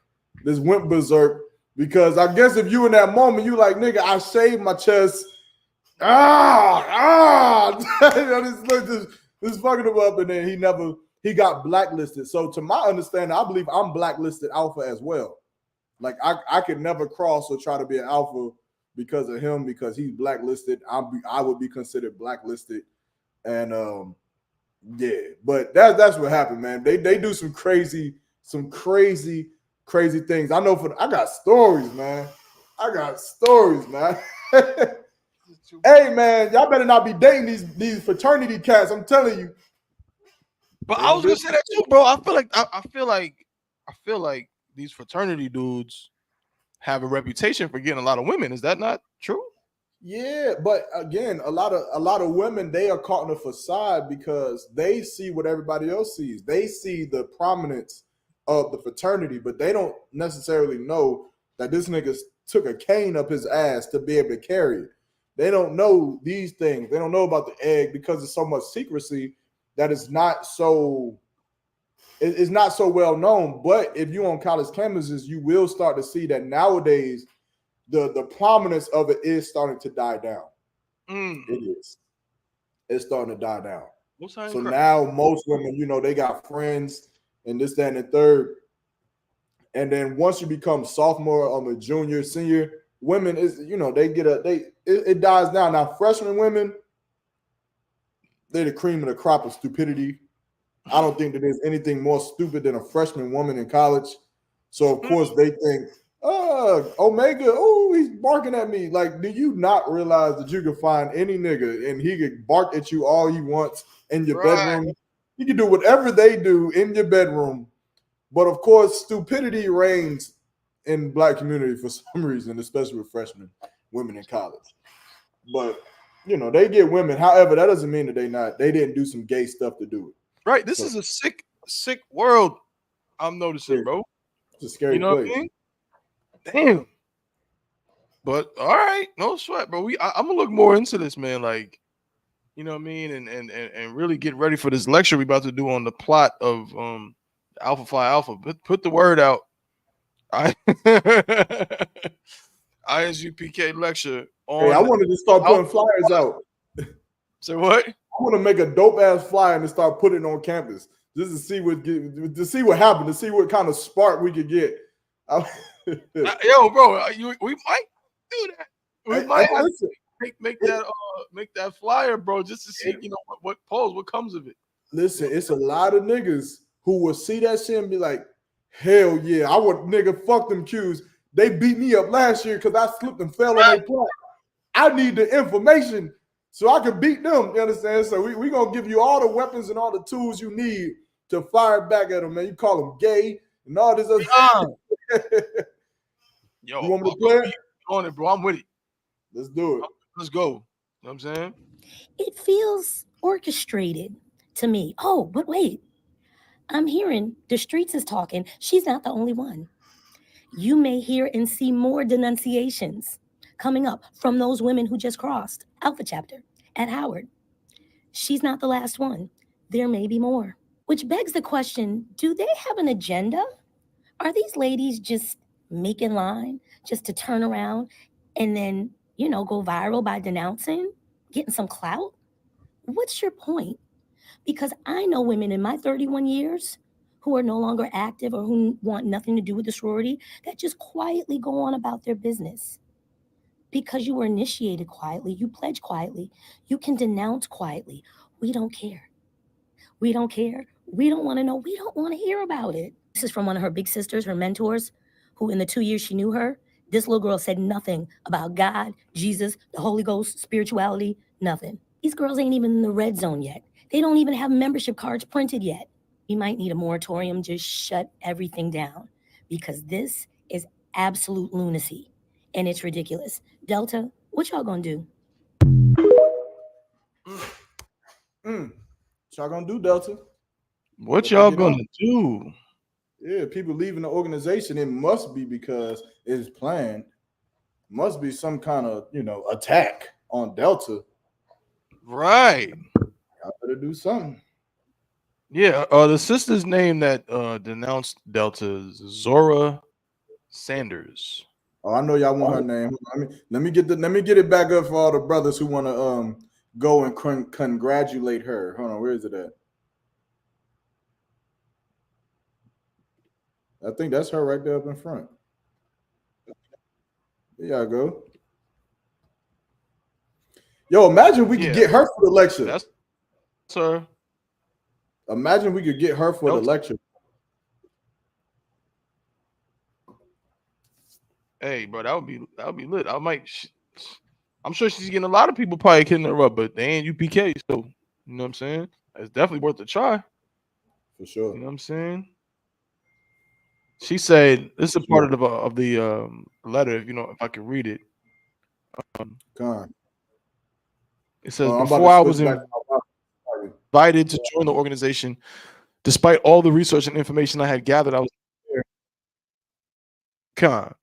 was not aware of the specific requirements needed to become an official member of Delta Sigma Theta Sorority Incorporated, Sanders wrote. As I detail these requirements, I want to emphasize that they were my non-negotiables from the beginning, and that while I did initially compromise on them, this is not something I'm willing to continue compromising on under any circumstances.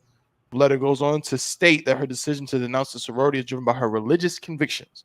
This conviction has been placed within me by the Holy Spirit, and I must obey, she asserted. Please inform me of the next steps or any paperwork necessary for me to be formally removed from the organization. This letter constitutes my official letter of denouncement. Thank you for taking the time to read this and honoring my final decision. Let me see if I guess a lot of people was really talking about. Here's some comments. Is she in Howard? Oh, you on her page? It says some people was defending her letter, saying, somebody says, so when you announce, it's amazing, but when you denounce, it's for clout. A lot of people saying she's just clout chasing. Somebody else says Zora denouncing should not upset y'all so much. Like, it really shouldn't. If she decided to denounce because the Lord told her to, then that's what she did. But question her relationship with God, attacking her in comments, y'all better get your mouths off of God's chosen ones. Jesus. Other one, grown ass women in these comments are talking about her so horribly. Zora has more courage than anyone that casts judgment upon her. She is speaking her truth, and if you don't like it, move on. Y'all more upset at the fact that she is telling her truth rather than the situation itself. That I think that's interesting too, bro, because you see a lot of comments like women, on the internet be the first ones to be talking about somebody, what they say, like, living their truth and and do you boo and all of this, kind of stuff. But then as soon as this woman or this sister decides to do, to go against something because of her morals, it's like this all that goes out the window. And everybody got something negative to say about her when I really don't even see what the big deal is.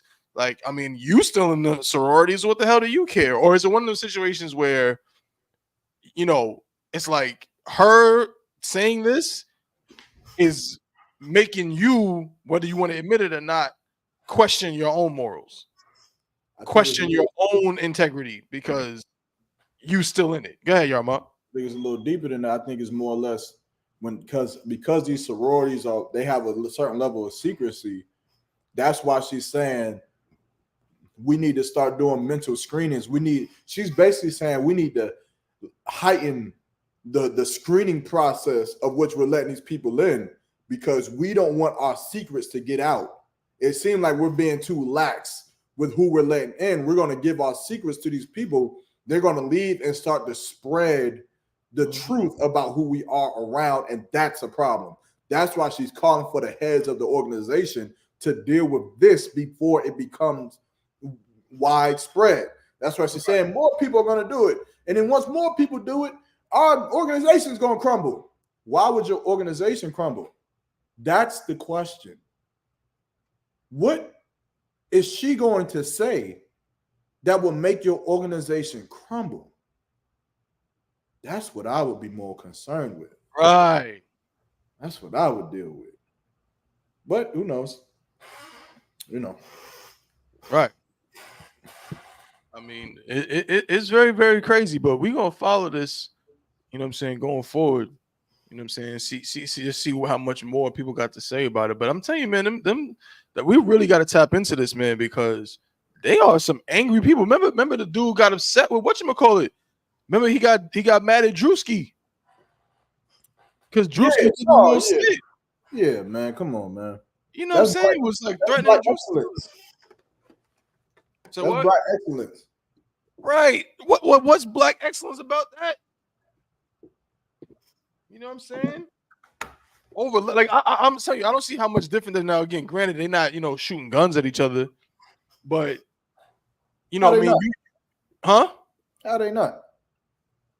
I mean, shoot, you probably know better than me, bro. But I think that Scorpion Squad that killed that brother unjustly in that police force, they was Omega Psi Phi, and they killed that brother.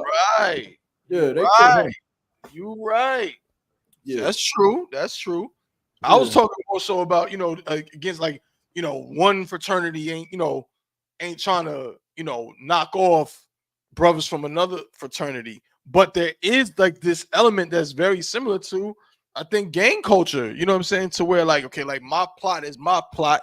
Don't step on my plot. It's like territory. If you step on my plot, then it's going to be a problem and so on and so forth. Like, it definitely is some overlap there. I can't deny that at all. You know what I'm saying?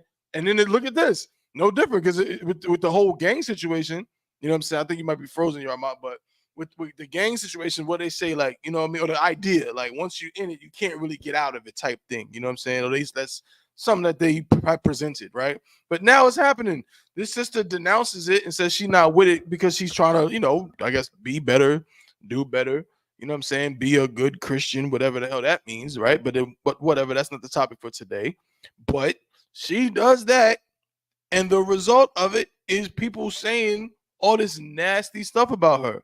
People doing whole TikToks, grown women. This woman that we just watched the video about, she said that she has been a Delta for 31 years. That means that she's at least, 46, 47 years old? You know what I'm saying? Gotta be, because at least she had to be in college when she became a Delta. I seen her Right? 50 close to 60. Yeah, I mean, she gotta be. And she mad at some, what, 18, 19-year-old girl? Because she don't want to do it no more? Right. Hawan said that sounds like a real cult to me. Because me and y'all mock, bro. Y'all mock. If I'm locked, bro, y'all mock, please do not let me sit up here on the Chainbreakers podcast and lie to these people. Lie to our brothers and sisters who tune in and watch our show. Since me and you have been in this truth, has someone ever left this truth or left this school and me and you either plotted on them or, you know what I'm saying, or talked about, man, how could they do this, or any of that? Like, have we ever, like, gone on the internet about how mad we are that brother so-and-so left the truth? Because if it happened, I can't recall it. We might have said to each other, like, oh yeah, so-and-so dropped his sword. He's a B word. Hold on. You good? Ask that question one more time. I said, have this woman here is mad. This woman who's, you know, in her 40s or early 50s is mad at this young girl, this probably 20, no more than 20-year-old girl who denounced the sorority. She's mad at her and, you know, putting up a whole TikTok and doing a whole video, a 2-minute, 3-minute long video about how something needs to be done. This is outrageous. This is ridiculous. The organization needs to do something. We got to vet these people. We need psychiatric evaluations. Have me and you ever gone on the internet and said, when these brothers that keep coming in here and they keep saying they want to be troopers and they keep saying that they want to be, you know, they want to take their officers test, man, they need psychiatric evaluations, man, and we got to vet these. But have we ever done that on the internet, bro? I'm gonna drop a dime on them niggas, man. drop a dime on them niggas. Might have to drop them. Drop them, man. Dime on them niggas. No, man. I don't like that shit. I don't like this. I don't like that. When somebody leaves the truth, in which people leave the truth all the time, we don't give a F. We don't care. We don't care who leaves. They're going to leave and do what? They're going to leave and be worse off than they came. That's how it always happens. It's how it always is. It's how it always will be. That's it, man. I don't even know what the question is, man. Leave, bye. We didn't want you in here in the first place. You think we're going to force you to not put a rod in your mouth?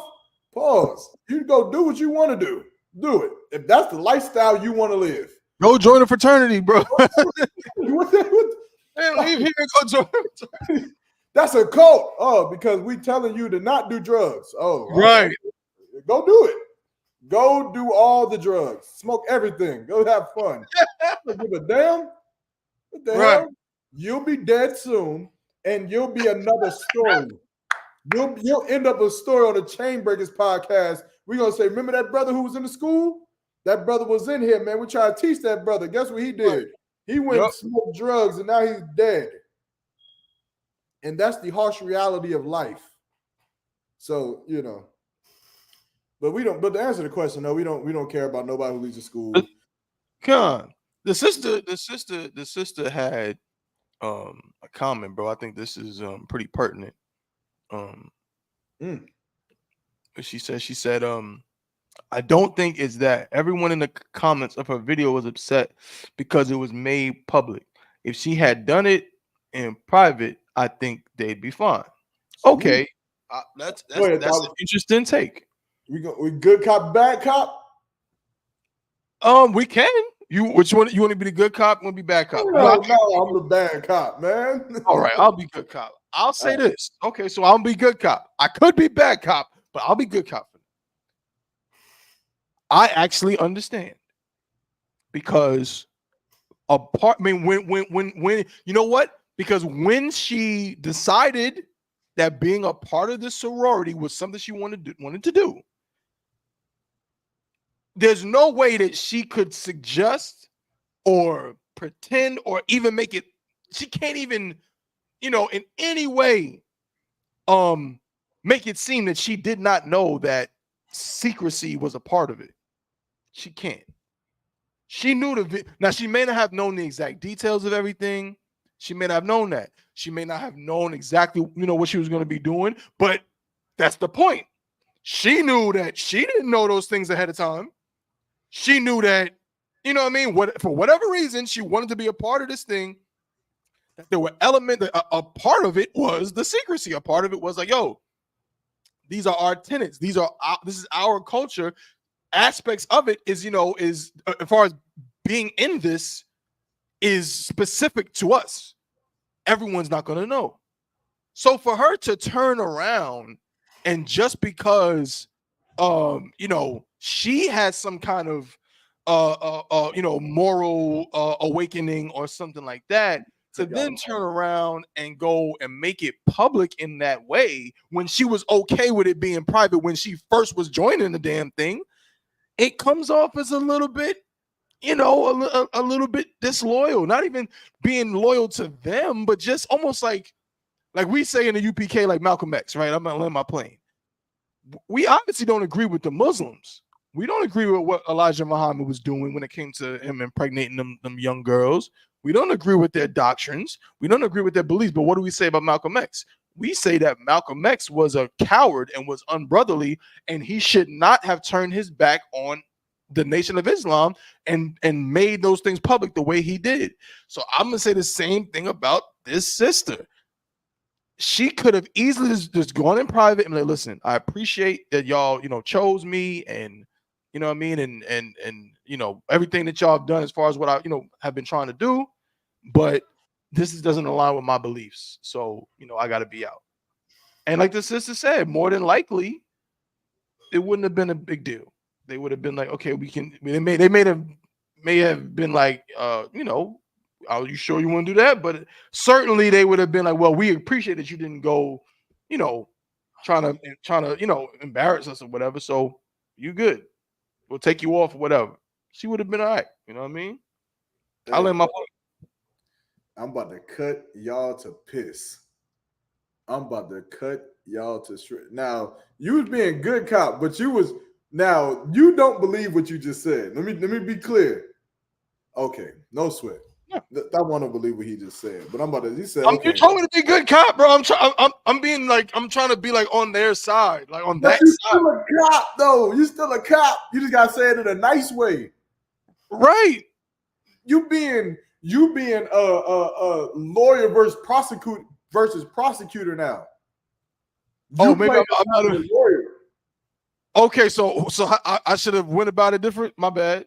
Yeah, you're supposed to have been like, hey, look, now I understand what you're saying. However, this is the problem with that, and this, that, and the third. Oh, and then I would have came here and said, you dumb bitch. Not use this, but I thought you meant like kind of play devil's advocate. Nah, that would have been prosecutor lawyer. Okay, my bad. Well, I done already messed up. So now you got to cut me. No, you the lawyer now. I'm the prosecutor now. Okay. So here's the problem. Here's the problem with that. Everybody hates when someone goes public when there's something that they're hiding. Right. That's the problem. What do you mean that they're upset that it was made public? When she crossed, it was public. When she joined, it was public. Now, I get what you're saying, right? That there was a certain level of secrecy. What does that mean? That once you join something and there's a certain level of secrecy and you find out that it's demonic as hell, that you're supposed to keep quiet about it? What if you took a level of secrecy to be in that organization and you found out that they wanted to F you in the behind for you to join? What do you mean? You're supposed to just say, nah, I'm not with that. I'm going to leave. And you're supposed to leave your other brothers and other sisters to go and spend money and to possibly get effed in the ass, Salakia, because of something that you could have just told everybody this is what they do. Everybody has a problem when people bring out what happens in an organization to public, except the Israelite School of UPK. That's right. We don't give a fuck. I was actually what you heard from us. What did we teach? Tell what we did in public, because there's nothing to hide. That's right. Listen, Paul was a Pharisee, was he not? Was he not? He was. Paul was a Pharisee, right? He was there. He held the coats when they killed what was Stephen. Mm-hmm. He held the coats when they killed Stephen. Paul was a Pharisee and was trying to be a renowned Pharisee. What was Paul supposed to do? Was he supposed to just leave and silent? Was he supposed to just be quiet and just leave and not be a Pharisee and just don't really say anything because he found out that what they were doing was wrong? Right. Or did Paul lead those Pharisees loudly? Right. He left loudly and he told the world how wicked they were. He told the world how wicked they were and how righteous Christ was, because that's what you're supposed to do.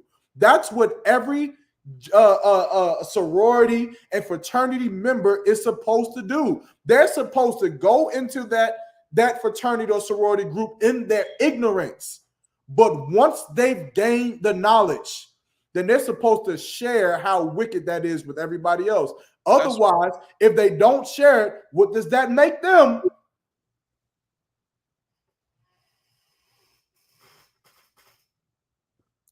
If I'm not mistaken, there is a thing in America that you can get a felony for that's called conspiracy.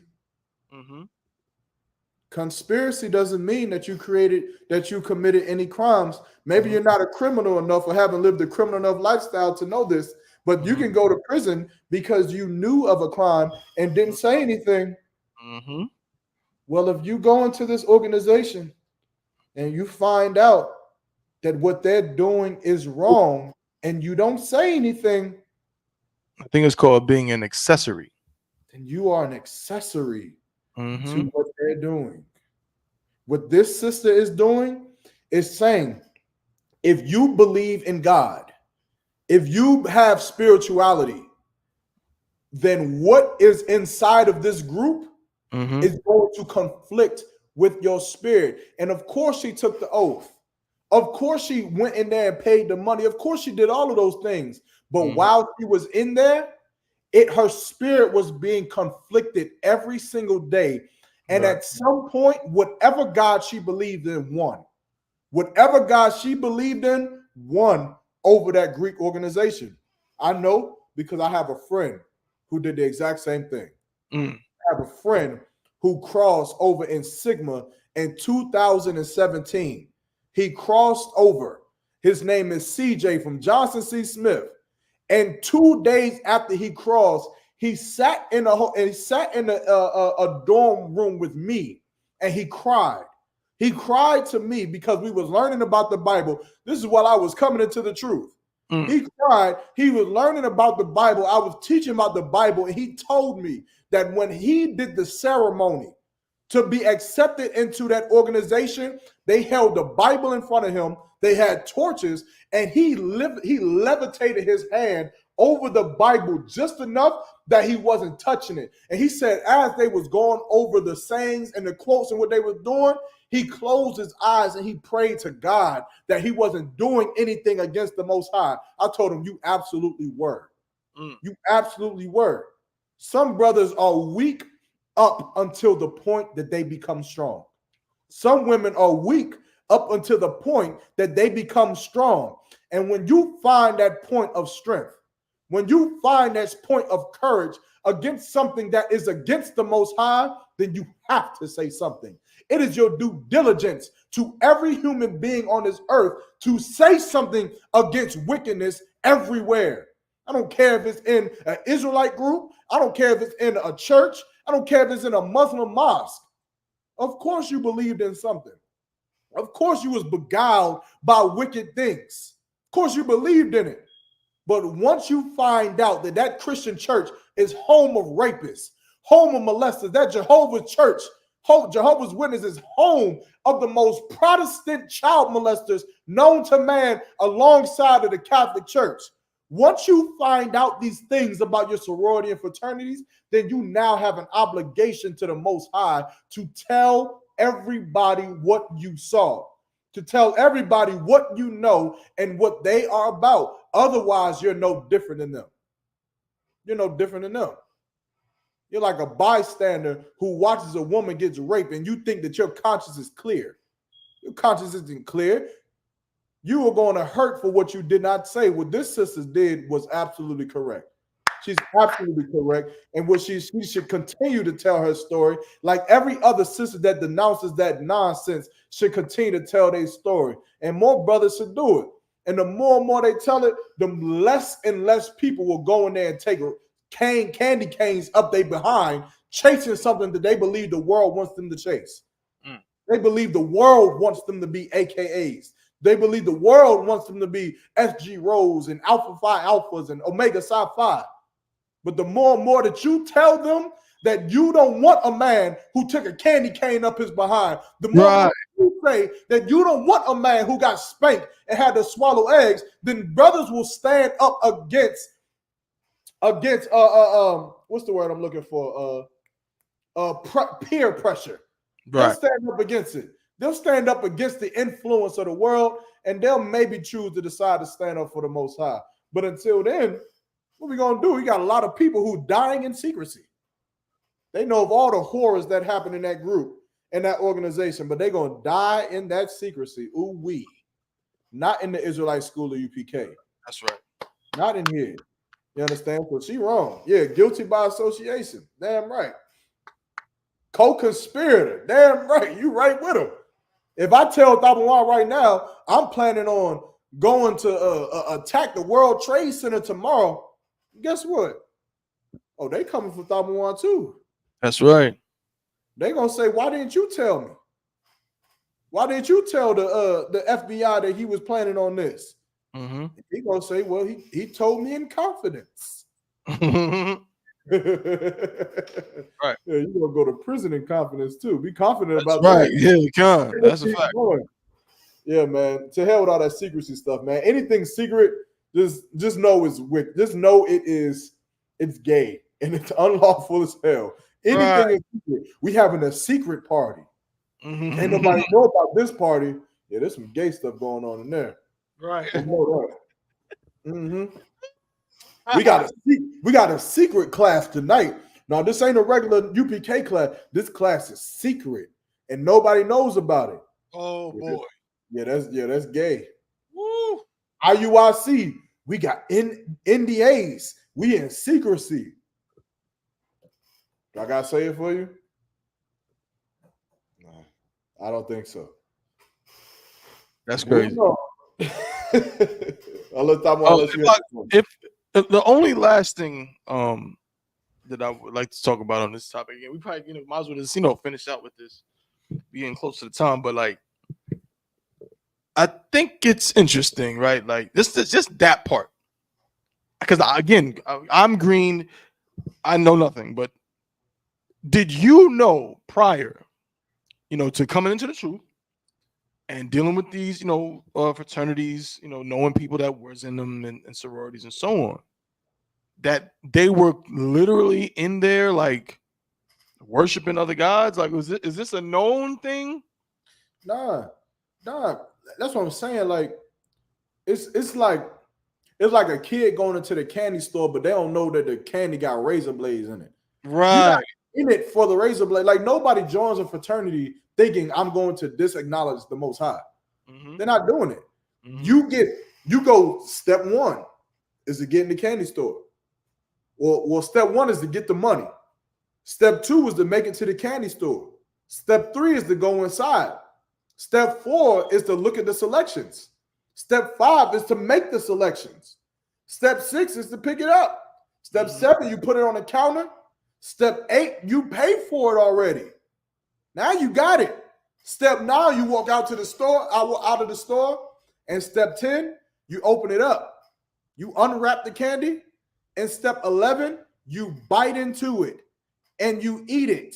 The problem with that is that after step 11, now you deal with the consequences of this razor blade that was not portrayed on that candy bar. That's right. You done went through all of these steps trying to get this candy bar that once you eat it, now you deal with it. Now you have to swallow the blood because your mouth is cut. Now you have to deal with the sickness because of the poison you ate. But but you go through these steps in these fraternities thinking you about to just get a candy bar. You thinking it's about to be all good and all this, that, and the third. You don't even know that you're asking for poison because nobody in the store told you that these candy bars got razor blades in them. Right. That these candy bars are poisonous to you. But imagine if somebody was there to tell you. Imagine if somebody opened up their mouth and didn't care about the secrecy of the masonry lounge. Right. Imagine if they didn't care about that and they said something. And let me tell you something. In the I.S.U.P.K under Commander General YAHANNA, we're telling you, and we don't give a damn who knows that them candy bars got razor blades in them. That Masonic lounge and them fraternities and sororities, they are there to poison you. That's what they're there to do. That's the only way that they can survive. They can't push what we push, which is what, Tabawan? Brotherhood. That's right. They can't push brother. I'm saying that on purpose because in the beginning of this show, the sister said that they push brotherhood. They can't push brotherhood. They don't even know who their brother is. Right. No. They don't even have a clue as to who a sister is to be able to push such a thing. Their brother is the Greeks. Their brother is Alexander the Greek. That's who they love. That's right. That's who they love, man. They love Pontius Pilate.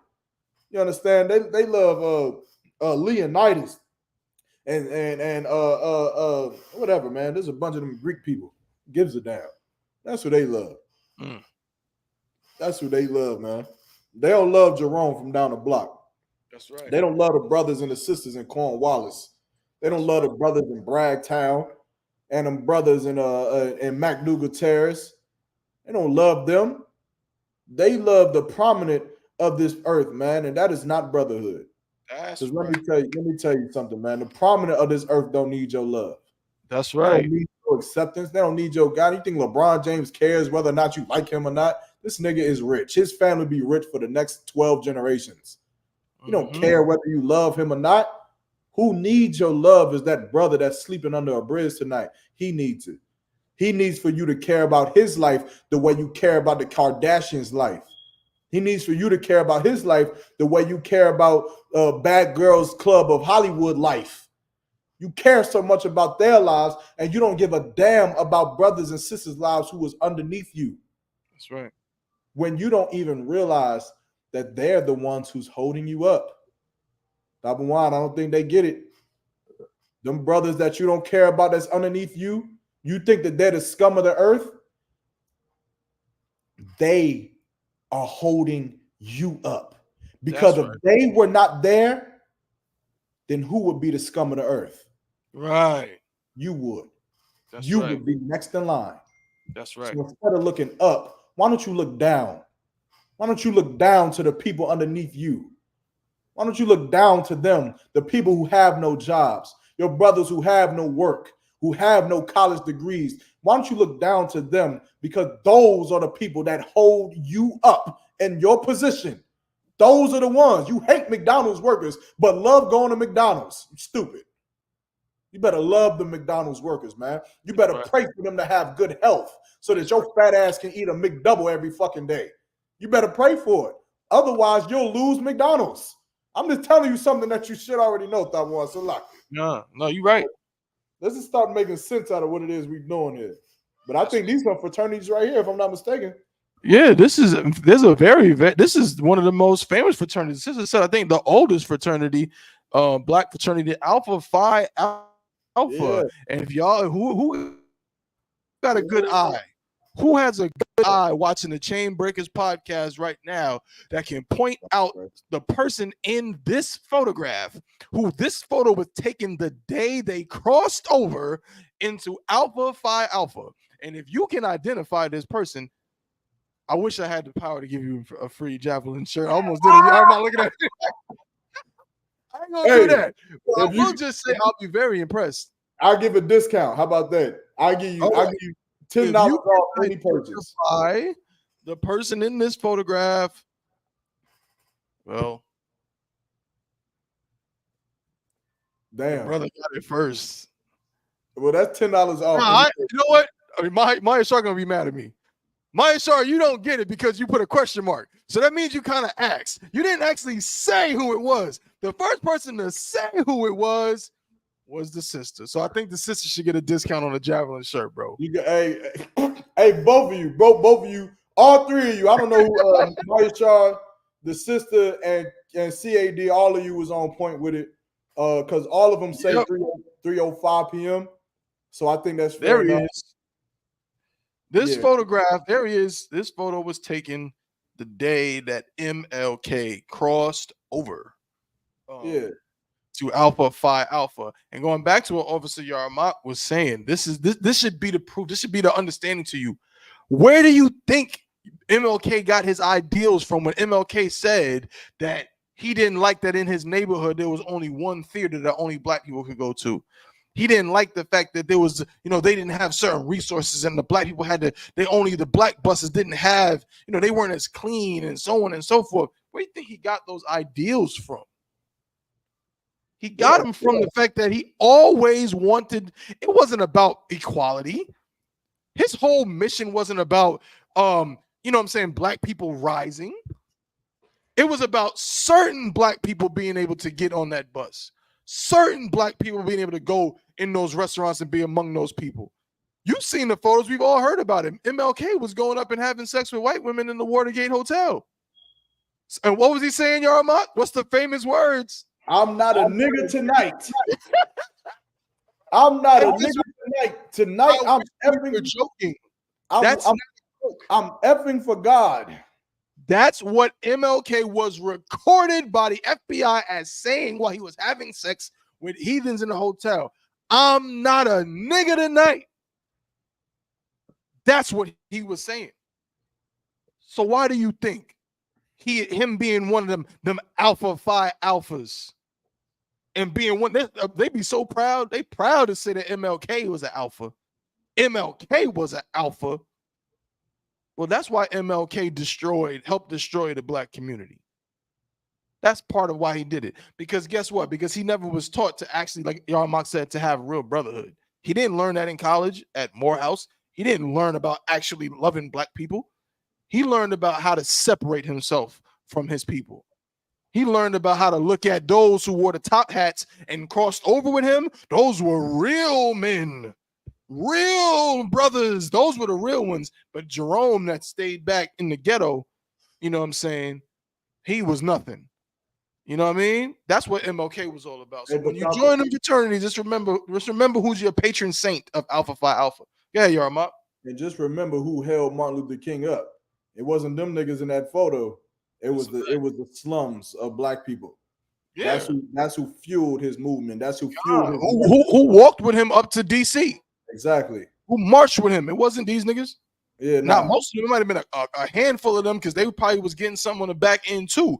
But his movement was being majorly supported by blue collar black men and women from down south. Exactly. That looked like a whole white man in that picture with him, whether that's kid or that's Kid from Kid and Play.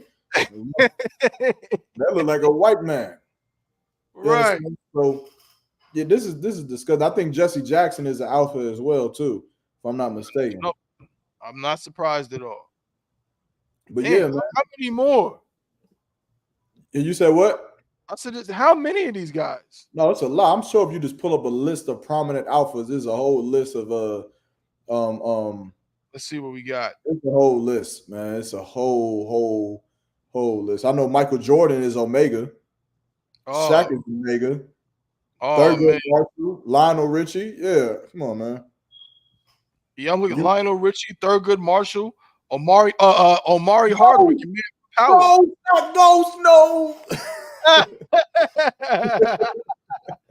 Cornell West. Damn. Maybe that's why they be joining. It's like a free ticket to get famous. No, it definitely helps. Roland Martin. Oh, man. Hill Harper. Keenan Ivory Waynes. This is crazy. I had no idea, man. Yeah. Paul Robeson, Tim Reed.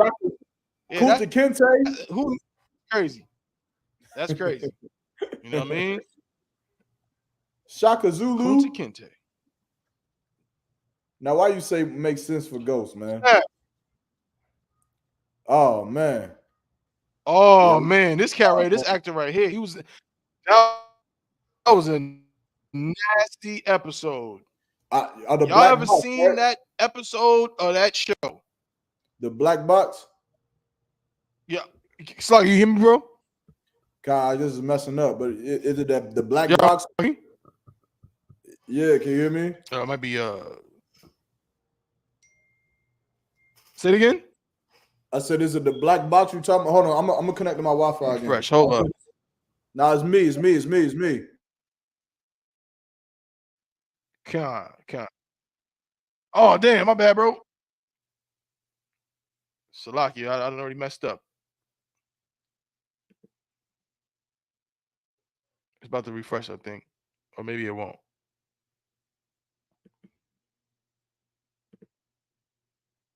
Bear with us.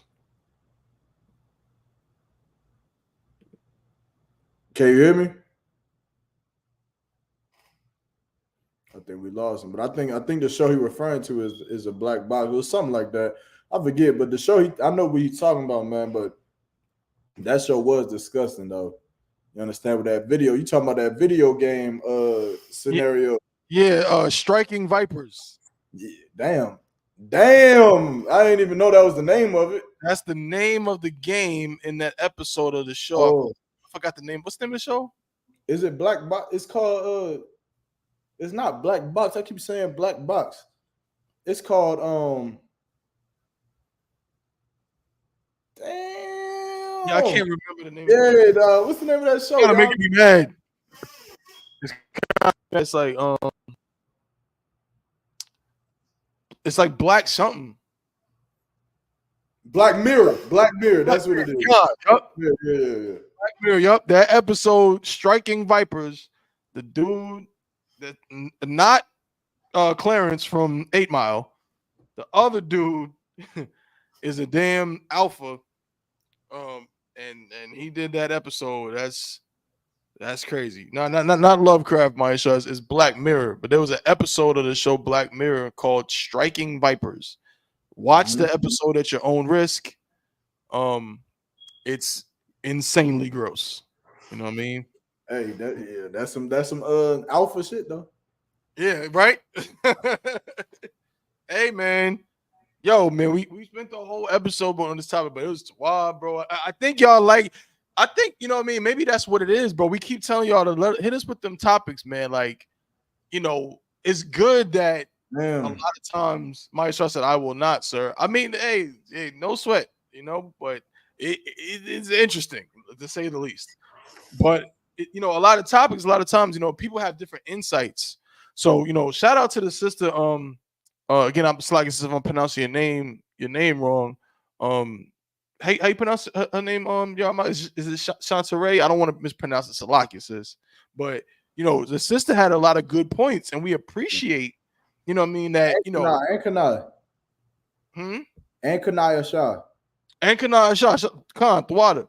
Like all different, a few of the sisters have good insights, you know, who are again in that world. Not saying you're in sororities or fraternities. Chant, is it Chanare or Chanare?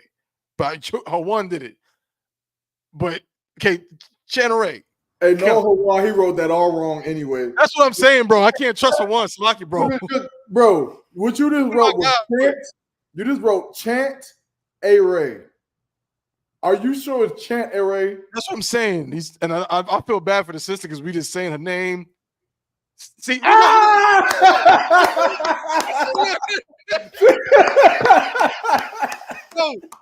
yo, sir. Yo.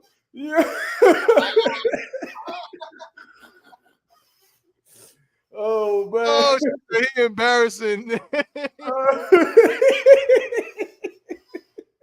Oh snap. Oh man.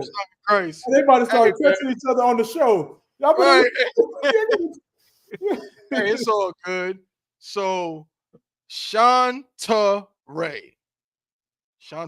Most High in Christ. Yeah, that sounds right. Right, God. The water sis, Hawan, no water to you at all. No sweat. But yeah, shout out to the sister Shauna Ray, sister Kanai. Again, those insights are very helpful because you provide like a different kind of angle to it that we can talk about it and understand it from different perspectives. So appreciate y'all for that, and appreciate everybody that tuned into the Chainbreakers podcast. I had a blast today. You know what I'm saying? Had a lot of fun. You know what I'm saying? We're gonna be right back next week. You know what I'm saying? Shout out to Captain of 10,000 Yagarwap. You know what I'm saying? Shout out to Officer 1000 Kowal. You know what I'm saying? Shout out to all my brothers in the I.S.U.P.K. Shout out to Trooper Hawan. You know what I'm saying? Shout out to Nada Yab. Shout out to everybody tuned in today. Shout out to Officer Maya Shah. Shout out to Rakar Ariyah. Shout out to young man David. Shout out to everybody that tuned in. Shout out to Akal Sapar. You know what I mean? Shout out to all y'all. But yeah, man, that's what it is, man. Chainbreakers podcast. Y'all, Mark, you got anything before we clip it for today, bro? Yeah, this was one for the books. This podcast. We stood on one side. I didn't even get my question. I guess I'll save it for next week. But hold on, you had a question? Remember, I told you in the beginning that I had a question. It was kind of serious, right? It was kind of serious, yeah. Okay. I think we probably should save it. What you think? What you think? I think this nut better get on my cup before I put it through a sorority training. But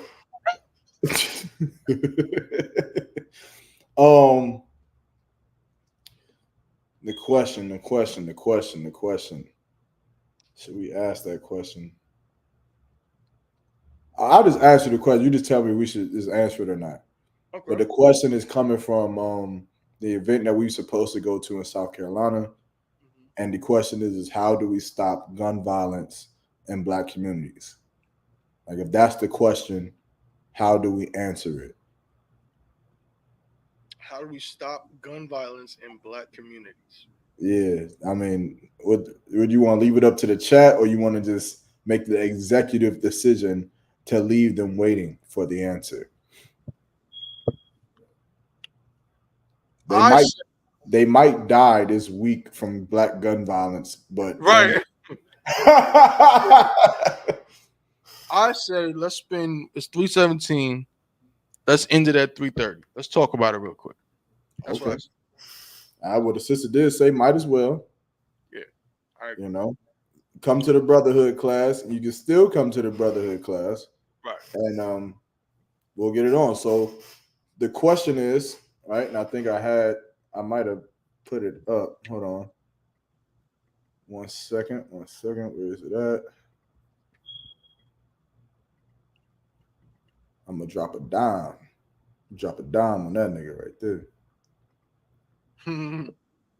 Let's drop him. I drop a dime on them niggas. Here we go, right here. All right. So I'm gonna share the screen. So this is a question, right? This is a big question. It's just been going around. Right? Gun violence is traumatizing Black America. Stop the gun violence. How do we stop it? So I asked the question, Thawan. I don't know if you want to take the answer, if you want me to answer it, or you go first. You know how you want to do it. Well, how about this? I'll say what I think first before I get the actual what I think is the answer, or what I Wait. Our answer. Go ahead. Hawan said he wrote a paper. Hawan, you want to come on? You want to come on and answer the question?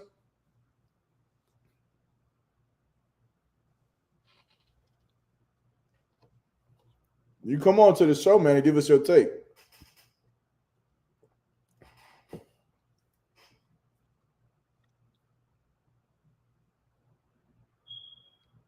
The man sitting there thinking. He thinking right now. Whoa. Okay. Hold on. Let me see something. I'm sitting there right now. Yeah. What's your is Reek? No, I just, bro. If you on YouTube, I just put it in YouTube. Oh well, I emailed it to you too. So either way, you got multiple. You can click it on that. Right? Just make sure your background is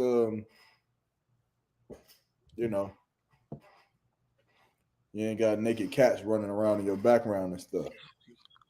Naked cats is crazy. But we'll wait for Hawaiian. Anybody else want to try to answer the question too? I can go ahead and just click on that link. We got about 10, depending on this, maybe 10, 15 minutes to answer these questions, and then we're gonna end off on that.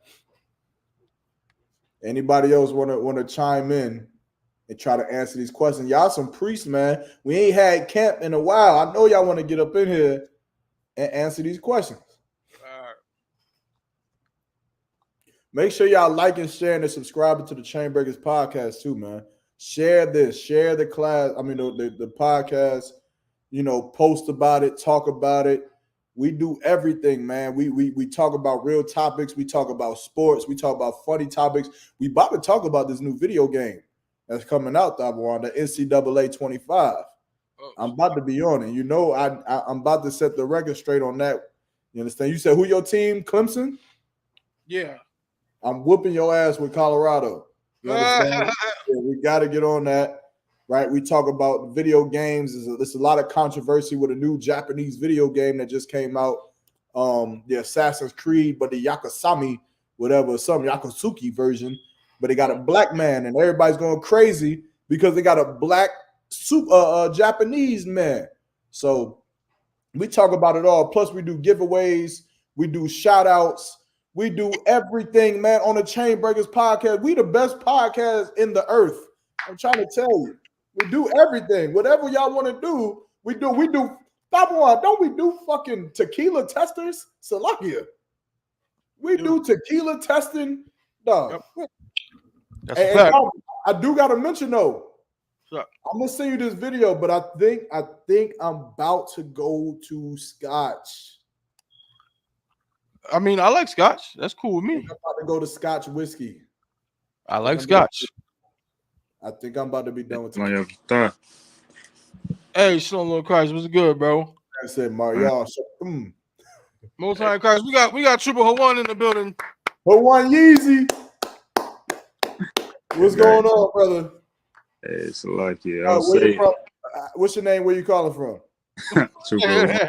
He's the Carolina.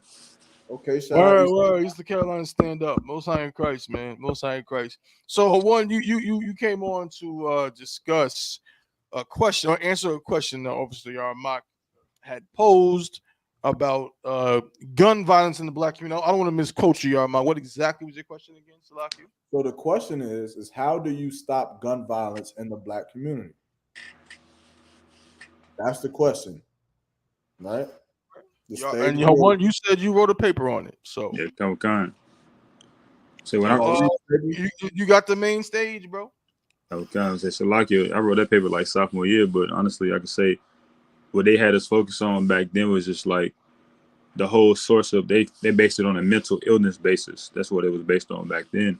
But I would say with the knowledge, according to the, I.S.U.P.K and my learning now, I would just say honestly, just like Zephaniah 2:1, I can say they got to come back to those laws for real.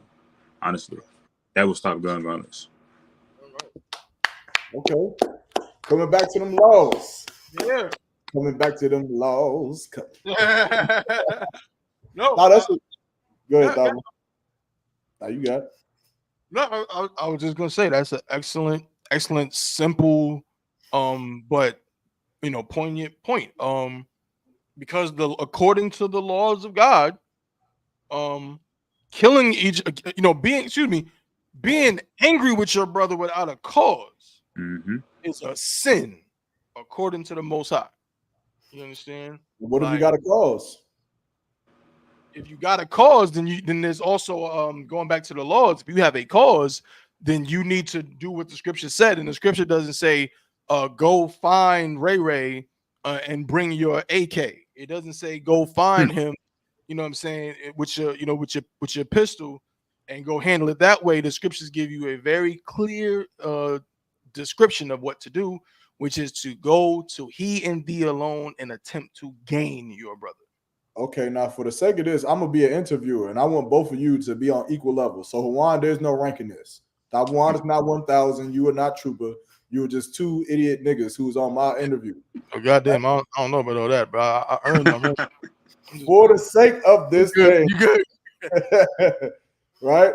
So now I hear what you're saying about going to these laws and you know, that brothers or the people of the black community should adhere to these laws, and that they should forget about their oughts with one another and to do what the Bible says. But how prominent do you think that that's going to be in the black community? Like, I get what you're saying, and I wish that everybody could be like that, but is that going to have much of an effect on the black community as it stands today? Anyone care to answer? Your question is based, if I'm understanding it correctly, what you're basically asking is, okay, that's all well and good. The Bible says this is what you're supposed to do. You're not supposed to kill each other. You're supposed to, you know, go to your brother, he and thee alone, or go to counsel, what have you. But the as it stands right now, is that a viable option? Can you just go to the ghettos of America, say this is what the Bible says, and they just gonna do it? Or is that, you know, or is that not likely? Is that what you're asking? For what is the effect that it would have if you said what, you know, what Hawan just said? If you say Zephaniah 2:1, come back to these laws and gather together, what is the effect of that? Hawan, would you like to answer? It's like I'll call support. You can join it too if you want to, brother. Just click that link. It's like it depends on the, you know, the group of people you're talking to. I can say in this generation, in our generation, you know, just that alone, that wouldn't work, but it would. Depends on who the person is. Okay, so you say that. So what are you? So is your message that when you speak to the masses, maybe you'll catch a few individuals who would listen? Yeah, kind. Well, then my only problem with that is that wouldn't stop the masses of gun violence. Taking a couple men off the streets doesn't really help when we have a couple hundred others who are ready to fill those shoes. So how do we stop the gun violence? How do we fix the problem? Not just enumerate some of the small instances of it, but to fix it as a whole, to make it so that majority of gun violence is not happening in the black community, and, you know, majority of the people are not participating in gun violence. How do we fix it to get to that level? Well, if I could, well, one thing you got to understand, first of all, the concept of gun violence as is being discussed in a vacuum is simply historically. One second, I'm listening to Thought One, but one second, I'll be right here, but I'm listening to you. No sweat. It's simply historically, I won't even say inaccurate. It's just it lacks context. Okay, gun violence is a product of something. It's not something that springs up out of the ground like plants. It's a product of something, okay? And even in America, gun violence was a problem in America in the Old West, and there was barely any black people over there. There certainly was no black people getting shot up in the gunfight at the OK Corral, but gun violence was an issue there. Why? So the question is, why was gun violence an issue? Gun violence was an issue during the Old West and so on during the frontier days because there was a complete lack of a set standard. There was no standard. It was a free for all. Okay, and people were starving. People were hungry. The economy wasn't even basically made. It was, you know, it was again the kind of like like I said, a free for all. So that's the same thing we're seeing in these ghettos. There is no foundational economy in the black community, black Hispanic community. There's no foundational economy. There's no foundational curriculum for children. There's no foundational code of conduct, no foundational code of morality for blacks and Hispanics in the ghettos in America. So because of that, these things take place. So if you want to ask me why, okay, without even going to the Bible, because that what Hawan said is correct. That's the answer. But if you're saying, well, what would just make gun violence stop in America overnight? Like today, not talking about the Bible, whatever, I can tell you one thing that certainly would be a tremendous help, and that is for the oppressor to evaporate into thin air. If the oppressor was to evaporate into thin air, guess what goes with him? Oppression. Oppression is the cause of gun violence. It's the cause of murder. It's the cause of robbery. It's the cause of all of these things that take place in our communities. If the person who is perpetrating the oppression was immediately gone, guess what would now have to do? We could police our neighborhoods. And if black men policed our neighborhoods, we wouldn't have to worry about brothers who shoot each other over colors, getting off. We wouldn't have to worry about brothers who shoot each other and sell drugs in our communities, not being punished for their crimes. If we were policing our own communities, guess what? Now we have a personal stake in it.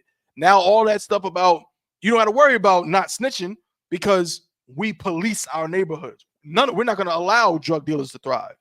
We're going to put our lives on the line to make sure they don't, and to make sure that people who murder their brothers and sisters for silly, frivolous things are going to be dealt with. So you get rid of the oppressor, you get rid of oppression, you get rid of gun violence.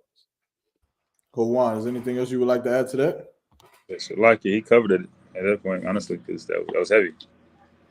Okay, so initially you talked about economics, you talked about oppression, you talked about the very existence of, for lack of a better phrase, white people and how it affects black people in their communities as it stands today, correct? Yeah. Yes. So now you can't get rid of white people, right? Mm-hmm. We can't just move white people to the Caucasus Mountains. We can't just move them back. White people are here, and we have to learn to live with them. We have to learn to live with their influence. So with that being said, is there any final suggestions that doesn't necessarily involve just black people following a Bible scripture, or somehow miraculously white people are disintegrated from the earth tomorrow, which I still would have questions about that because, how does that fix the mindset of the black man, the black youth, and the black community? Even if there was no white people, I feel like that'll be something that over time would maybe fix itself, maybe. But what would you do? What is the solution if white people cannot be disintegrated and black people are not going to massively listen to Zephaniah 2:1? Hold on. You want to be an officer, brother, you got to get ready. What are you doing? Like it, it's like, okay. It's like without Zephaniah 2:1, it's like, besides that, I can say brotherhood, honestly, that's a lot of reason why brothers, get into the street life, because they want to have somebody that they can relate to. They want to have somebody that they can, feel like is there for them in every single way. But in the end, it always dwells down to money or women or something like that. So, if I feel like brothers had some actual brotherhood and just in the streets in general, gun violence would stop because they wouldn't look at each other as enemies. That's correct too. But I'm sorry, Juan, but damn, Juan, I got to give it up for your rib. I think your rib came through with an answer that would be more or less that I would be more inclined to dwell upon. But she just said something that I feel like is very heavy and it's very prominent in this question and in answering this problem. But Juan, did you have anything else? I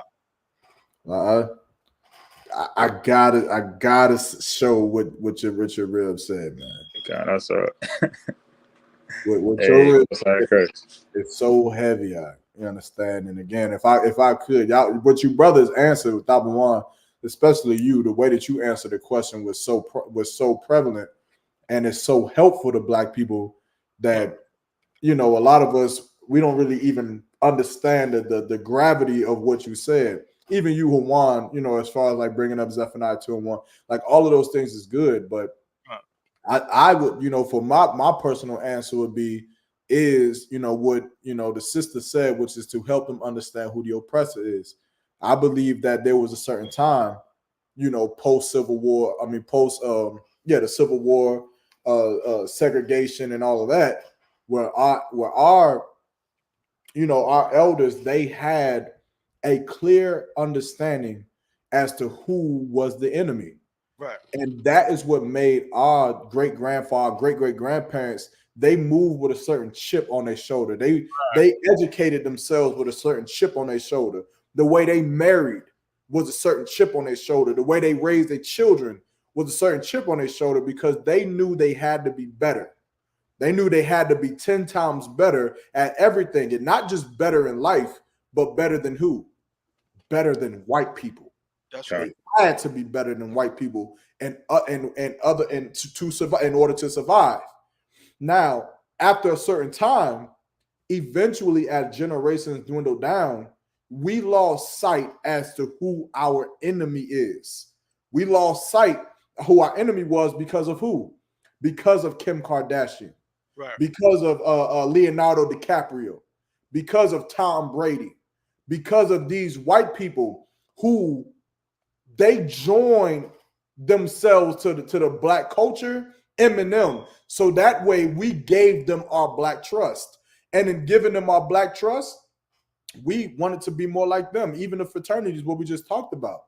So now when we have more or less this acceptance of black people, of white people, rather than the competitiveness. Right. We used to compete with white people. Do you remember that there used to be a time where, as a black boxer, you better not get knocked out by a white boy?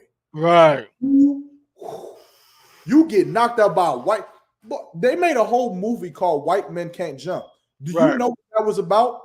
That was about black dominance. Right. That movie was about black people dominating over people that enslaved them for 400 years. And finally, here we are on this basketball court, a place where you and your racism, your enslavement or enslavery, and your empire can face me, a slave. Right. Someone who came from eating nothing but chitlins and black beans. Now we can compete. And it's embarrassing for me, a black man, to lose to you. That's what that era was about. But at some point, it became about accepting the white rapper. Now Eminem has to have the black friend. Right. Who accepts him and brings him into the black culture. Now we have to do those things. We have to have movies like Friday Night Lights where the white coach is in bringing in the black football players. Is that Friday Night Lights or that's another movie? Remember the Titans. Remember the Titans. That's what I'm talking about. Now we came into an era where we left the competitiveness of fighting against our oppressor to now joining them. Right. And now today, we're in an era of appeasing them. We were competitive with them. We wanted to join and be equal to them. And now we want to appease them. Right. And that is the problem. Because now, instead of hating your oppressor, now you hate your family. That's right. You hate your people. You hate the people that look like you because you have to be better than them so that you can appease white people. So you can appease Beverly Hills, so that you can appease Hollywood, so that you can appease the WNBA or the NBA or the NFL. You have to be better than black people. Now that's the problem. That's the goal. That's the strive, to be better than people that look like you and I. You want to fix black crime in America? Then you show them who the real criminal is. You can't just tell black people to not be soldiers. You can't just tell them to lay down their guns. They won't. Just like you won't tell white people to lay down their guns. They won't lay them down for nothing because they're going to defend their people. The problem is, the difference is that the Ku Klux Klan knows who their enemy is. The Aryan Nation knows who their enemy is. The skinheads, the Pasakamatazi, they know who their enemy is, and they'll never lay down their guns. And as long as they have an enemy, then they have a need for brotherhood because they need each other to fight against their enemy. You want black people to stop fighting against each other, then you give them their enemy back. Their enemy is your oppressor. Their enemy is that devil that has been slaughtering them for 400 years. And when they realize that they don't have time to rob from each other anymore. Right. Time to murder each other anymore because it's time to fortify our fronts. It's time to fortify our fronts, Salakia. It's time to get together now. Once we have that, now economics comes into play. Now we can have Zephaniah 2 and 1 gather together Now we can do these things because we know the reason why we're gathering together is because there's a people that wants to keep us apart. The reason why we need to bring our economics together is because there's a specific people that wants to make sure that we're poor. The reason that we won't kill each other anymore is because there's a specific people that wants us to die. Right. And we ain't going to lose that battle. You know why? Because we the greatest people on the face of the planet Earth. And you've been trying to murder us and unalive us for 400 years. And for 400 years, we've triumphalized. We've survived. And we've made do with every wicked, racist thing that you've given to us. You want to save black people?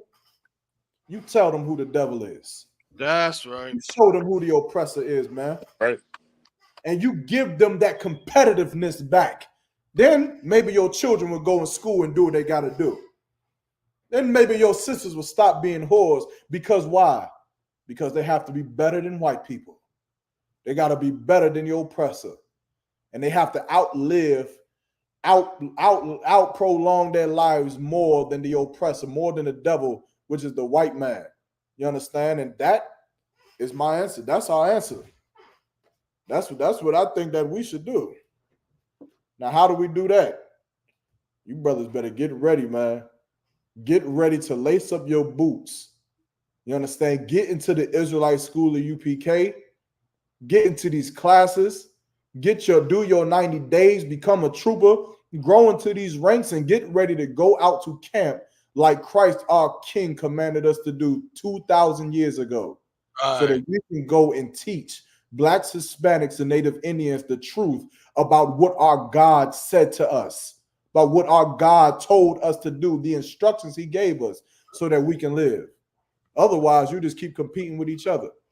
You just keep competing with Young Thug. A lot of people look at Young Thug and, you know, they look at him in prison and all this, that, and the third. You know what the next generation is thinking, Thamawan? They thinking of how can they be better than him?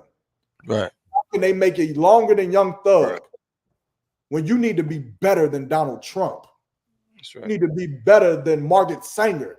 You need to be better than Kim Kardashian. These are the devils you need to be better than, not each other. Right. Like the other one. Come on. Had a precept. Go ahead with it. Precept. It's the book of 1 John chapter 4, verse 20. Uh-huh. If a man say, I love God, and hateth his brother, he is a liar. Mm-hmm. For he that loveth not his brother, whom he have seen, how can he love God, whom he have not seen? That's it, all right. That's it. But we don't know who our brothers is anymore. We don't know who our sisters are anymore. We don't know who anything is anymore. We think that there's no such thing as color, no such thing as race, and all that other nonsense they teach us in the black church, in the white church, black church, whatever, in the Christian community. That's what they teach us.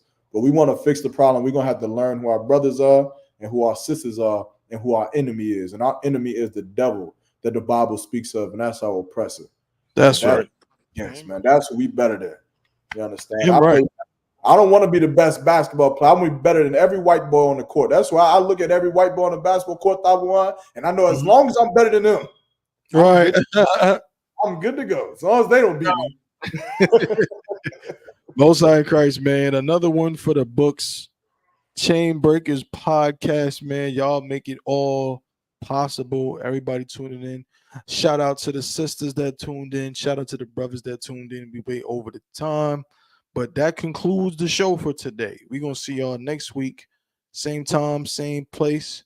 Y'all, Mark, you got anything before we clip it? Now, to stay tuned with the Javelin, man, check the website. That's it, though. Atlanta Cookout, Convention in YAHANNA will be in Buffalo, New York, 2 weeks from now. I think June 14th and 15th. Buffalo, New York, up there in Canada, baby. Canada, baby. Going up to Canada, baby. Going up top. Hey, hit me up on the Javelin website if y'all got any questions. Just, let me know, man. And the water for tuning in and rocking out with us. I think that's about it that I got. Salakia. Damn right. Hawan, what you got, bro? Hey, I'm too wild, by the way. Yeah, most time you don't want to shout nothing out? Shout nobody out, nothing? Hey, shout out to the I.S.U.P.K, man. We doing this work every No, I'm not raising up another Barack. No, this nigga tried to hit the light skin, face, and tone Nigga said, hey, look, hey, just for all the women out there, just This guy right here is crazy. yes, come on, man. I'm fucking with you, brother. Go ahead. Shout out who you want to shout out. Come on with it. Man, shout out Commander YAHANNA for saving us, man. You know, bringing out this truth, honestly. Damn right. Damn right. Shout out to Commander YAHANNA for holding it down, man. Holding this truth down. Appreciate that. Appreciate you, Hawan, for coming on the show. Give Hawan a hand. Juba Hawan in the building. You know what I'm saying? Appreciate you.